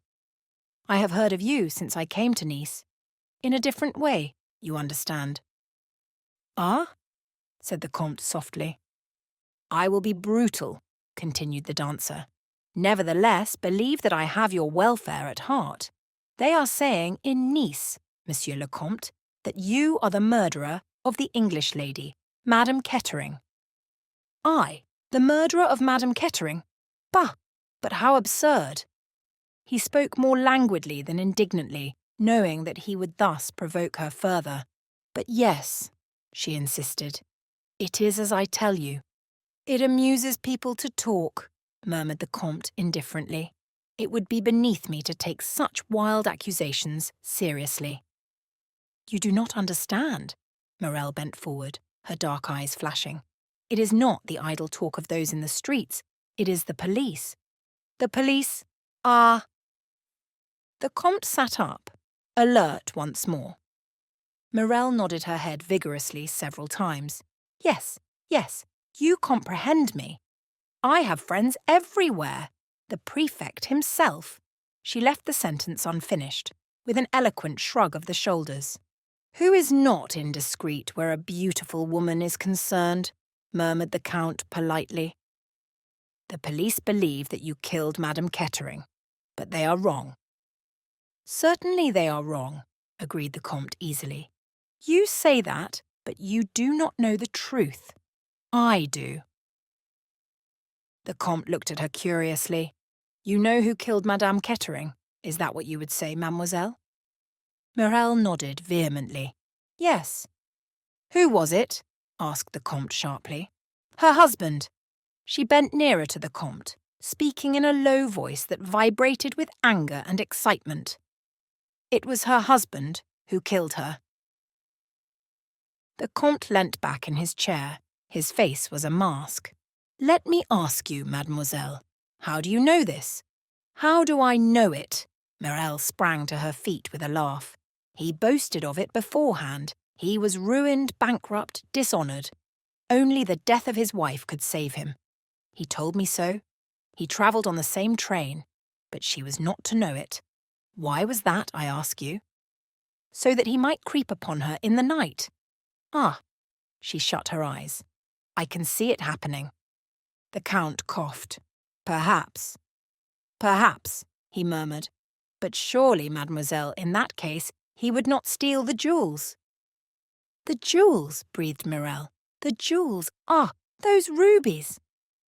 Her eyes grew misty, a far-away light in them. The Comte looked at her curiously, wondering for the 100th time at the magical influence of precious stones on the female sex. He recalled her to practical matters. "What do you want me to do, mademoiselle?" Morel became alert and businesslike once more. "Surely it is simple. You will go to the police. You will say to them that Monsieur Kettering committed this crime." "And if they do not believe me?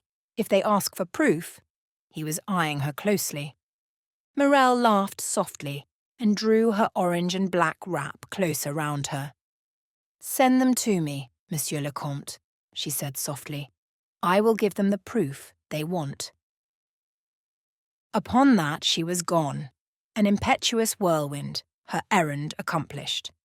The Comte looked after her, his eyebrows delicately raised. "She is in a fury," he murmured.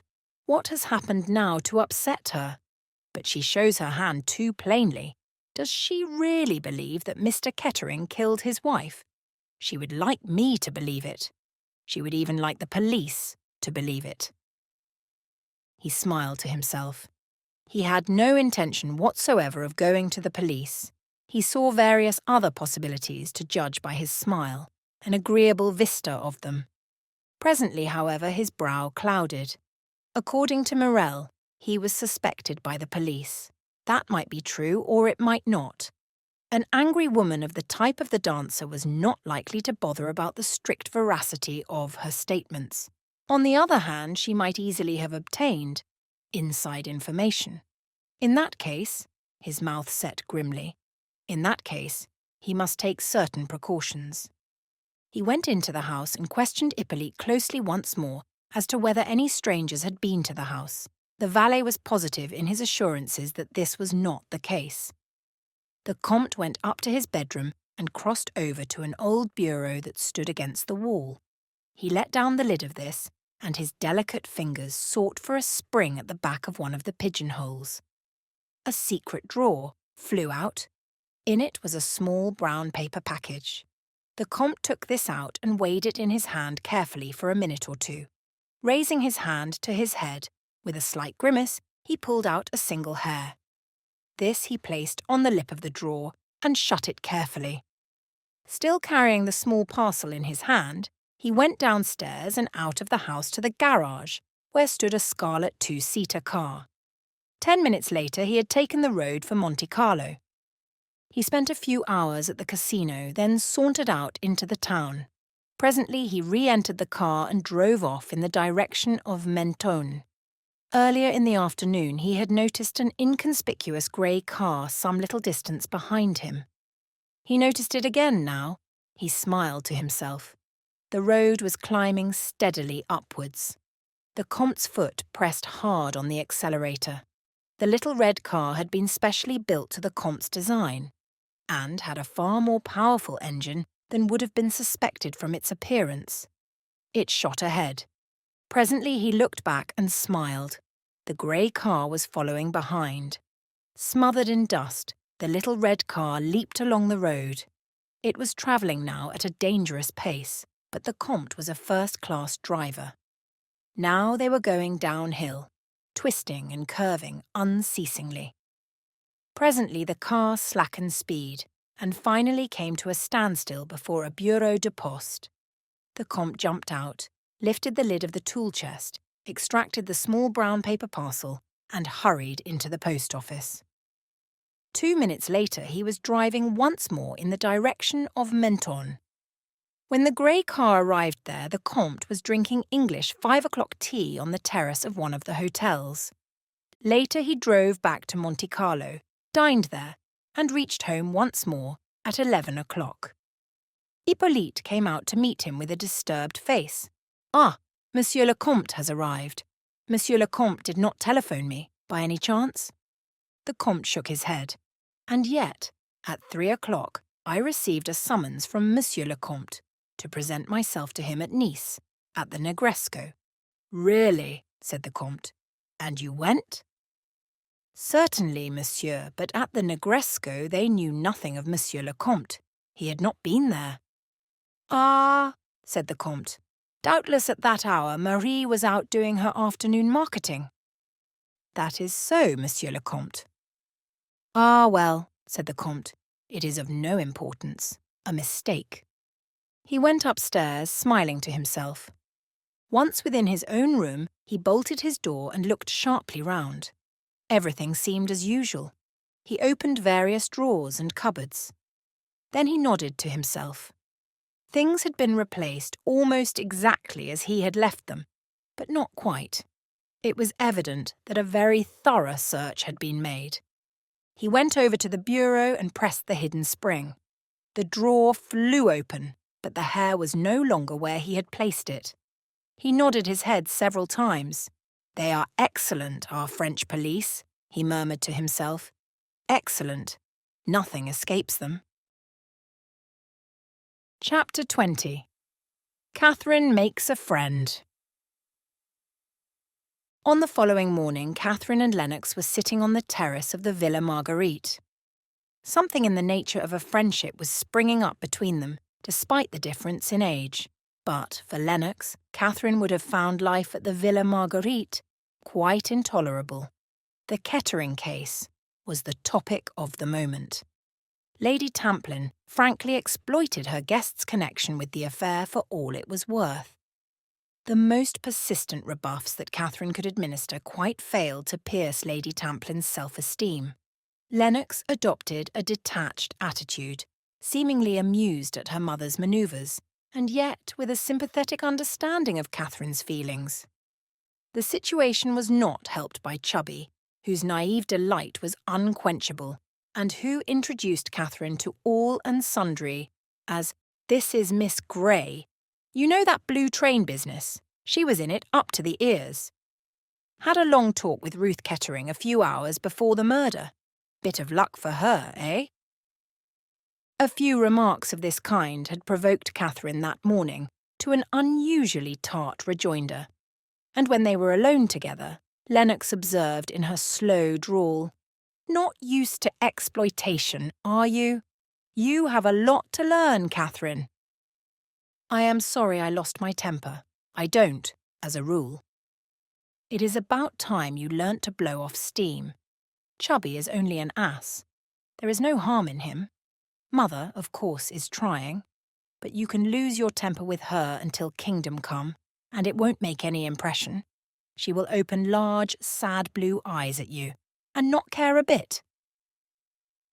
Catherine made no reply to this filial observation, and Lennox presently went on, "I am rather like Chubby. I delight in a good murder, and besides, well, knowing Derek makes a difference." Catherine nodded.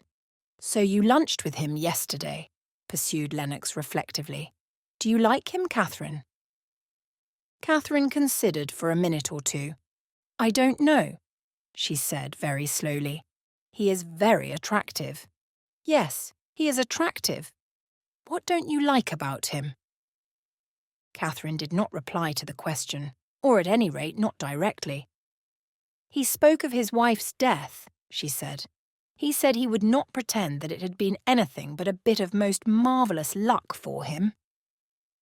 "And that shocked you, I suppose," said Lennox. She paused, and then added in rather a queer tone of voice, "He likes you, Catherine." "He gave me a very good lunch," said Catherine, smiling. Lennox refused to be sidetracked. "I saw it the night he came here," she said thoughtfully. "The way he looked at you. And you are not his usual type. Just the opposite. Well, I suppose it is like religion. You get it at a certain age." "Mademoiselle is wanted at the telephone," said Marie, appearing at the window of the salon. "Monsieur Hercule Poirot desires to speak with her." "More blood and thunder. Go on, Catherine, go and dally with your detective." Monsieur Hercule Poirot's voice came neat and precise in its intonation to Catherine's ear.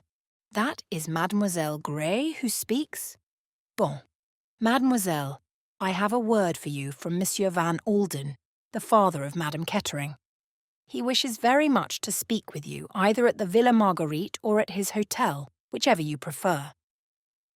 Catherine reflected for a moment, but she decided that for Van Alden to come to the Villa Margarite would be both painful and unnecessary.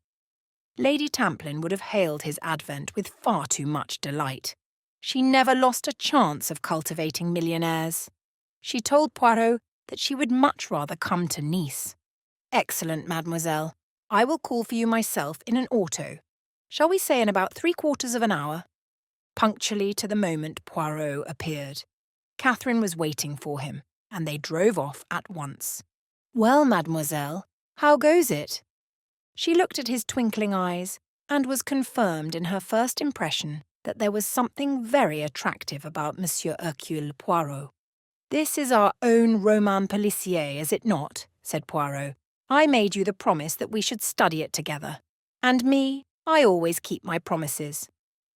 "You are too kind," murmured Catherine. "Ah, you mock yourself at me. But do you want to hear the developments of the case, or do you not?" Catherine admitted that she did, and Poirot proceeded to sketch for her a thumbnail portrait of the Comte de la Roche. "You think he killed her?" said Catherine thoughtfully. "That is the theory," said Poirot guardedly. Do you yourself believe that?" "I did not say so, and you, mademoiselle, what do you think?" Catherine shook her head. "How should I know? I don't know anything about those things, but I should say that—" Chapter 21. At the Tennis. Several days had elapsed. Catherine had been for a walk by herself one morning and came back to find Lennox grinning at her expectantly. "Your young man has been ringing you up, Catherine." "Who do you call my young man?" "A new one, Rufus Van Alden's secretary. You seem to have made rather an impression there. You are becoming a serious breaker of hearts, Catherine. First Derek Kettering, and now this young Knighton. The funny thing is that I remember him quite well. He was in Mother's war hospital that she ran out here. I was only a kid of about 8 at the time." "Was he badly wounded?" "Shot in the leg, if I remember rightly. Rather a nasty business. I think the doctors messed it up a bit. They said he wouldn't limp or anything, but when he left here he was still completely dot and go one." Lady Tamplin came out and joined them. "Have you been telling Catherine about Major Knighton?" she asked. "Such a dear fellow. Just at first I didn't remember him, one had so many. But now it all comes back." "He was a bit too unimportant to be remembered before," said Lennox. "Now that he is a secretary to an American millionaire, it is a very different matter." "Darling," said Lady Tamplin in her vague, reproachful voice. "What did Major Knighton ring up about?" inquired Catherine. "He asked if you would like to go to the tennis this afternoon. If so, he would call for you in a car. Mother and I accepted for you with empressment. Whilst you dally with a millionaire's secretary, you might give me a chance with the millionaire, Catherine. He is about 60, I suppose, so that he will be looking about for a nice, sweet young thing like me." "I should like to meet Mr. Van Alden," said Lady Tamplin earnestly. "One has heard so much of him."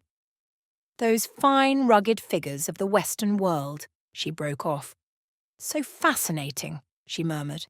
"Major Knighton was very particular to say it was Mr. Van Alden's invitation," said Lennox. "He said it so often that I began to smell a rat. You and Knighton would make a very nice pair, Catherine. Bless you, my children." Catherine laughed and went upstairs to change her clothes. Knighton arrived soon after lunch and endured manfully Lady Tamplin's transports of recognition. When they were driving together towards Cannes, he remarked to Catherine, "Lady Tamplin has changed wonderfully little." "In manner or appearance?" "Both. She must be, I suppose, well over 40, but she is a remarkably beautiful woman still." "She is," agreed Catherine. "I am very glad that you could come today," went on Knighton. "Monsieur Poirot is going to be there also. What an extraordinary little man he is. Do you know him well, Miss Grey?" Catherine shook her head. "I met him on the train on the way here. I was reading a detective novel, and I happened to say something about such things not happening in real life. Of course, I had no idea of who he was." "He is a very remarkable person," said Knighton slowly, "and has done some very remarkable things. He has a kind of genius for going to the root of the matter, and right up to the end, no one has any idea of what he is really thinking. I remember I was staying at a house in Yorkshire, and Lady Clanravon's jewels were stolen.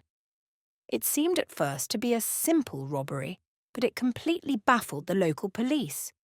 I wanted them to call in Hercule Poirot, and said he was the only man who could help them, but they pinned their faith to Scotland Yard." "And what happened?" said Catherine curiously. "The jewels were never recovered," said Knighton dryly. "You really do believe in him?" "I do indeed. The Comte de la Roche is a pretty wily customer. He has wriggled out of most things. But I think he has met his match in Hercule Poirot." "The Comte de la Roche," said Catherine thoughtfully. "So you really think he did it?" "Of course." Knighton looked at her in astonishment. "Don't you?"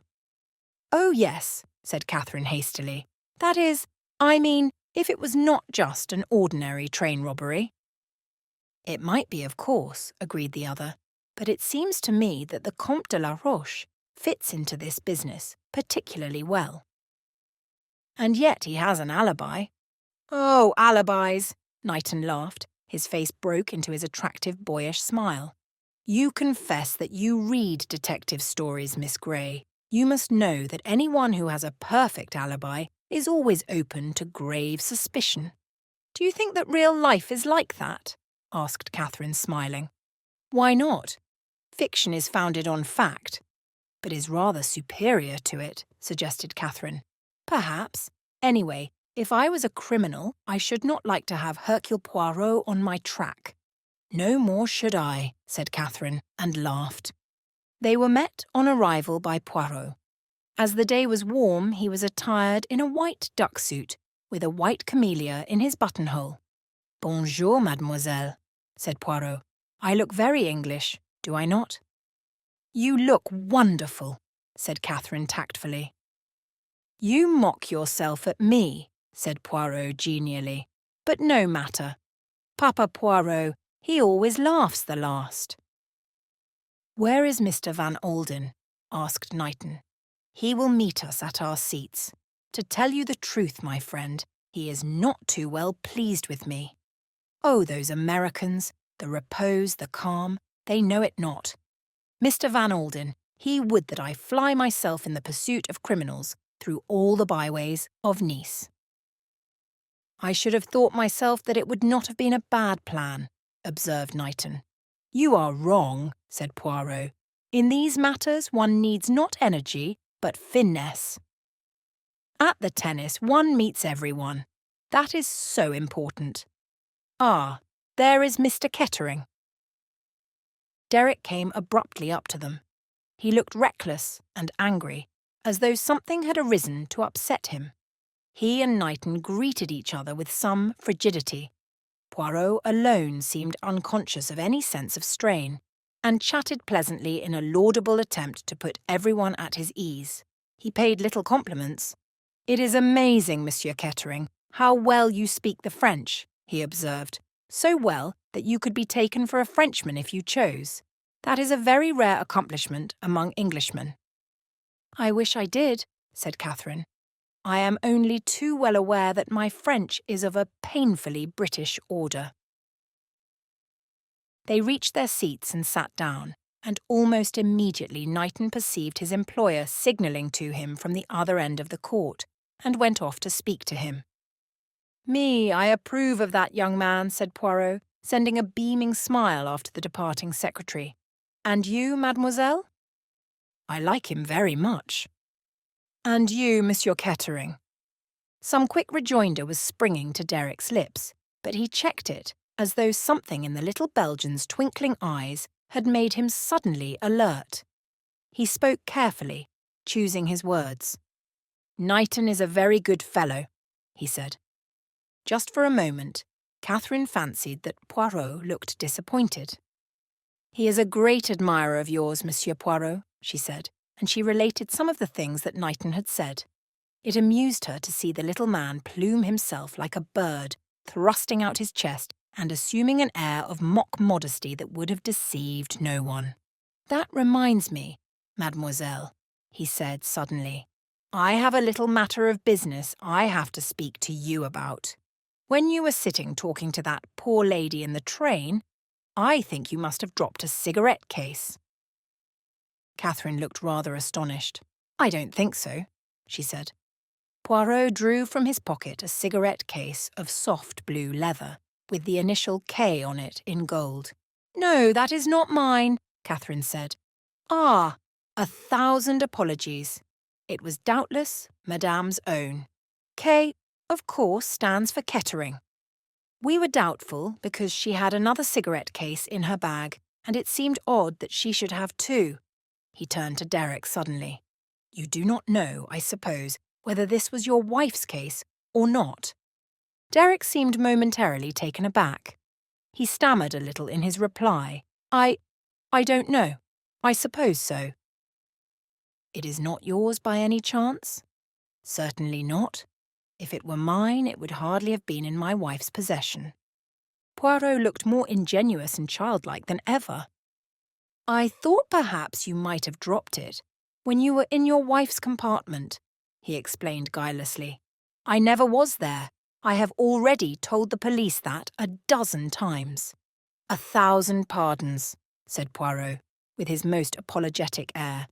"It was Mademoiselle here who mentioned having seen you going in." He stopped with an air of embarrassment. Catherine looked at Derek. His face had gone rather white, but perhaps that was her fancy. His laugh, when it came, was natural enough. "You made a mistake, Miss Grey," he said easily. "From what the police have told me, I gather that my own compartment was only a door or two away from that of my wife's, though I never suspected the fact at the time. You must have seen me going into my own compartment." He got up quickly as he saw Van Alden and Knighton approaching. "I'm going to leave you now," he announced. "I can't stand my father-in-law at any price." Van Alden greeted Catherine very courteously, but was clearly in a bad humour. "You seem fond of watching tennis, Monsieur Poirot," he growled. "It is a pleasure to me, yes," cried Poirot placidly. "It is as well you are in France," said Van Alden. "We are made of sterner stuff in the States. Business comes before pleasure there." Poirot did not take offence. Indeed, he smiled gently and confidingly at the irate millionaire. "Do not enrage yourself, I beg of you. Everyone has his own methods. Me, I have always found it a delightful and pleasing idea to combine business and pleasure together." He glanced at the other two. They were deep in conversation, absorbed in each other. Poirot nodded his head in satisfaction, and then leant towards the millionaire, lowering his voice as he did so. "It is not only for pleasure that I am here, Monsieur Van Alden. Observe just opposite us that tall old man, the one with the yellow face and the venerable beard. Well, what of him?" "That," Poirot said, "is Monsieur Papopolous." "A Greek, eh?" "As you say, a Greek.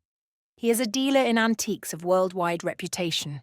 He has a small shop in Paris, and he is suspected by the police of being something more." "What?" "A receiver of stolen goods, especially jewels. There is nothing as to the recutting and resetting of gems that he does not know. He deals with the highest in Europe and with the lowest of the riffraff of the underworld." Van Alden was looking at Poirot with suddenly awakened attention. "Well?" he demanded, a new note in his voice. "I ask myself," said Poirot. "I, Hercule Poirot," he thumped himself dramatically on the chest, "ask myself why is Monsieur Papopolous suddenly come to Nice?" Van Alden was impressed. For a moment he had doubted Poirot and suspected the little man of being past his job. A poser only. Now, in a moment, he switched back to his original opinion. He looked straight at the little detective. "I must apologise to you, Monsieur Poirot." Poirot waved the apology aside with an extravagant gesture. "Bah!" he cried. "All that is of no importance. Now listen, Monsieur Van Alden. I have news for you." The millionaire looked sharply at him, all his interest aroused. Poirot nodded. "It is as I say, you will be interested. As you know, Monsieur Van Alden, the Comte de la Roche has been under surveillance ever since his interview with the juge d'instruction. The day after that, during his absence, the Villa Marina was searched by the police." "Well," said Van Alden, "did they find anything? I bet they didn't." Poirot made him a little bow. "Your acumen is not at fault, Monsieur Van Alden. They found nothing of an incriminating nature. It was not to be expected that they would. The Comte de la Roche, as your expressive idiom has it, was not born on the preceding day. He is an astute gentleman with great experience." "Well, go on," growled Van Alden. "It may be, of course, that the Comte had nothing of a compromising nature to conceal, but we must not neglect the possibility. If, then, he has something to conceal, where is it? Not in his house. The police searched thoroughly. Not on his person, for he knows that he is liable to arrest at any minute. There remains his car. As I say, he was under surveillance. He was followed on that day to Monte Carlo." From there he went by road to Mentone, driving himself. His car is a very powerful one. It outdistanced his pursuers, and for about a quarter of an hour, they completely lost sight of him. And during that time you think he concealed something by the roadside? Asked Van Alden, keenly interested. By the roadside? No. Ce n'est pas pratique. But listen now. I have made a little suggestion to Monsieur Carrege. He is graciously pleased to approve of it. In each bureau de poste in the neighbourhood, it has been seen too that there is someone who knows the Comte de la Roche by sight. Because you see, monsieur, the best way of hiding a thing is by sending it away by the post. Well? Demanded Van Alden. His face was keenly alight with interest and expectation. Well, voila! With a dramatic flourish, Poirot drew out from his pocket a loosely wrapped brown paper package from which the string had been removed. During that quarter of an hour's interval, our good gentleman mailed this. The address? Asked the other sharply. Poirot nodded his head. Might have told us something, but, unfortunately, it does not. The package was addressed to one of these little newspaper shops in Paris, where letters and parcels are kept until called for on payment of a small commission. Yes, but what is inside? Demanded Van Alden impatiently. Poirot unwrapped the brown paper and disclosed a square cardboard box. He looked round him.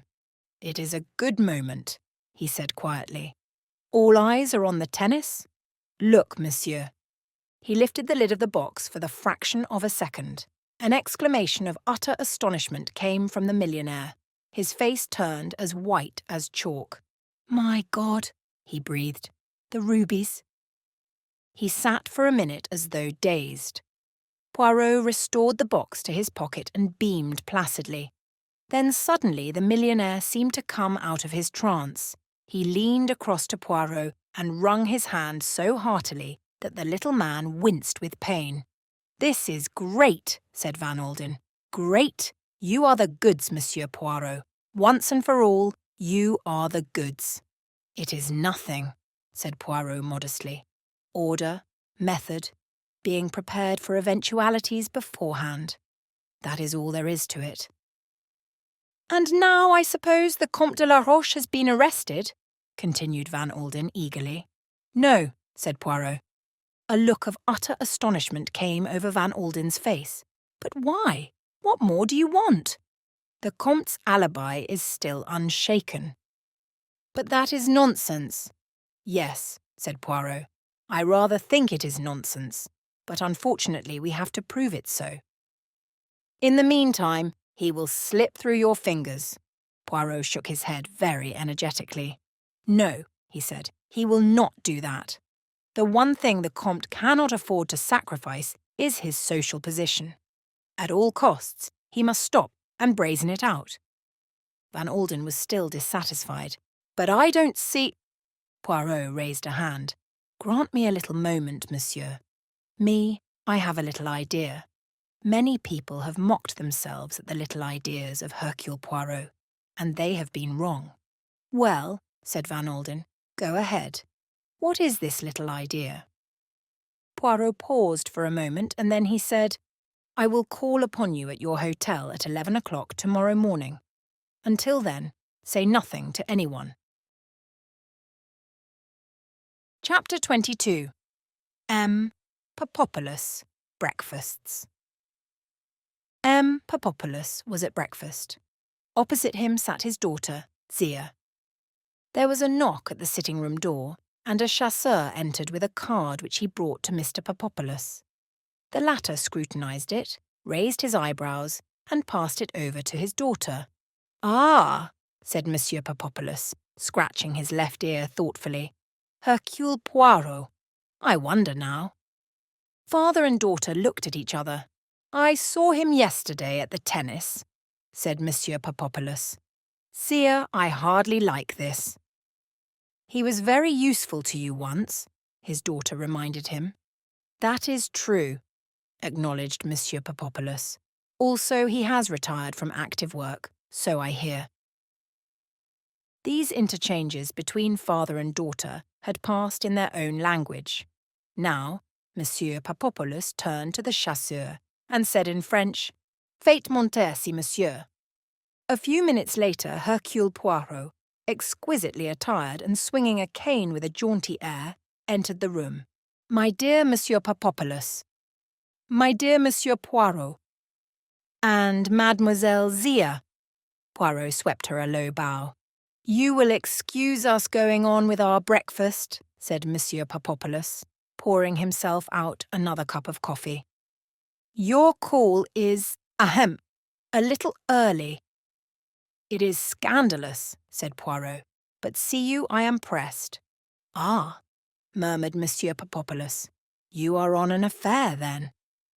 "A very serious affair," said Poirot, "the death of Madame Kettering." "Let me see." Monsieur Papopolous looked innocently up at the ceiling. "That was the lady who died on the blue train, was it not? I saw a mention of it in the papers, but there was no suggestion of foul play." "In the interests of justice," said Poirot, "it was thought best to suppress that fact." There was a pause. "And in what way can I assist you, Monsieur Poirot?" asked the dealer politely. "Voilà," said Poirot, "I shall come to the point." He took from his pocket the same box that he had displayed at Cannes, and opening it, he took out the rubies and pushed them across the table to Papopolous. Although Poirot was watching him narrowly, not a muscle of the old man's face moved. He took up the jewels and examined them with a kind of detached interest. Then he looked across at the detective inquiringly. "Superb, are they not?" asked Poirot. "Quite excellent," said Monsieur Papopolous. "How much should you say they are worth?" The Greek's face quivered a little. "Is it really necessary to tell you, Monsieur Poirot?" he asked.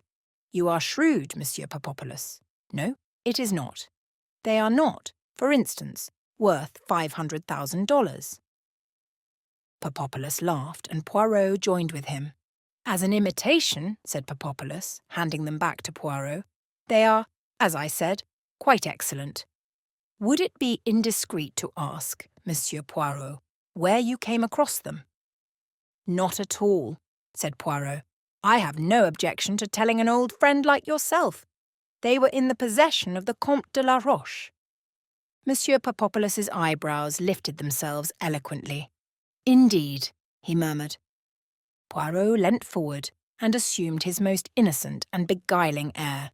"Monsieur Papopolous," he said, "I am going to lay my cards upon the table. The original of these jewels was stolen from Madame Kettering on the blue train. Now I will say to you first this. I am not concerned with the recovery of these jewels. That is the affair of the police. I am working not for the police, but for Monsieur Van Alden. I want to lay hands on the man who killed Madame Kettering. I am interested in the jewels only insofar as they may lead me to the man. You understand?" The last two words were uttered with great significance. Monsieur Papopolous, his face quite unmoved, said quietly, "Go on." "It seems to me probable, monsieur, that the jewels will change hands in Nice, may already have done so." "Ah," said Monsieur Papopolous. He sipped his coffee reflectively and looked a shade more noble and patriarchal than usual. "I say to myself," continued Poirot, with animation, "what good fortune! My old friend, Monsieur Papopolous, is in Nice. He will aid me." "And how do you think I can aid you?" inquired Monsieur Papopolous coldly. "I said to myself, without doubt, Monsieur Papopolous is in Nice, on business." "Not at all," said Monsieur Papopolous. "I am here for my health, by the doctor's orders." He coughed hollowly. "I am desolated to hear it," replied Poirot, with somewhat insincere sympathy, but to continue. "When a Russian Grand Duke, an Austrian Archduchess, or an Italian prince wish to dispose of their family jewels, to whom do they go? To Monsieur Papopolous, is it not? He who is famous all over the world for the discretion with which he arranges these things?" The other bowed. "You flatter me. It is a great thing, discretion," mused Poirot, and was rewarded by the fleeting smile which passed across the Greek's face. I, too, can be discreet." The eyes of the two men met. Then Poirot went on speaking very slowly and obviously picking his words with care. "I say to myself this: if these jewels have changed hands in Nice, Monsieur Papopolous would have heard of it. He has knowledge of all that passes in the jewel world." "Ah!" said Monsieur Papopolous, and helped himself to a croissant. "The police, you understand," said Monsieur Poirot, "do not enter into the matter. It is a personal affair." "One hears rumours," admitted Monsieur Papopolous cautiously. "Such as?" prompted Poirot. "Is there any reason why I should pass them on?" "Yes," said Poirot, "I think there is. You may remember, Monsieur Papopolous, that 17 years ago there was a certain article in your hands left there as security by a very, prominent person. It was in your keeping and it unaccountably disappeared. You were, if I may use the English expression, in the soup." His eyes came gently round to the girl. She had pushed her cup and plate aside, and with both elbows on the table and her chin resting on her hands was listening eagerly. Still keeping an eye on her, he went on. "I am in Paris at the time. You send for me. You place yourself in my hands. If I restore to you that article, you say I shall earn your undying gratitude. Eh bien, I did restore it to you." A long sigh came from Monsieur Papopolous. "It was the most unpleasant moment of my career," he murmured. 17 years is a long time," said Poirot thoughtfully. "But I believe that I am right in saying, monsieur, that your race does not forget." "A Greek?" murmured Papopolous, with an ironical smile. "It was not as a Greek I meant," said Poirot. There was a silence, and then the old man drew himself up proudly. "You are right, Monsieur Poirot," he said quietly.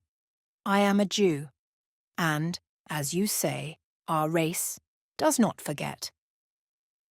"You will aid me, then?" "As regards the jewels, monsieur, I can do nothing." The old man, as Poirot had done just now, picked his words carefully. "I know nothing. I have heard nothing. But I can, perhaps, do you a good turn, that is, if you are interested in racing." "Under certain circumstances I might be," said Poirot, eyeing him steadily.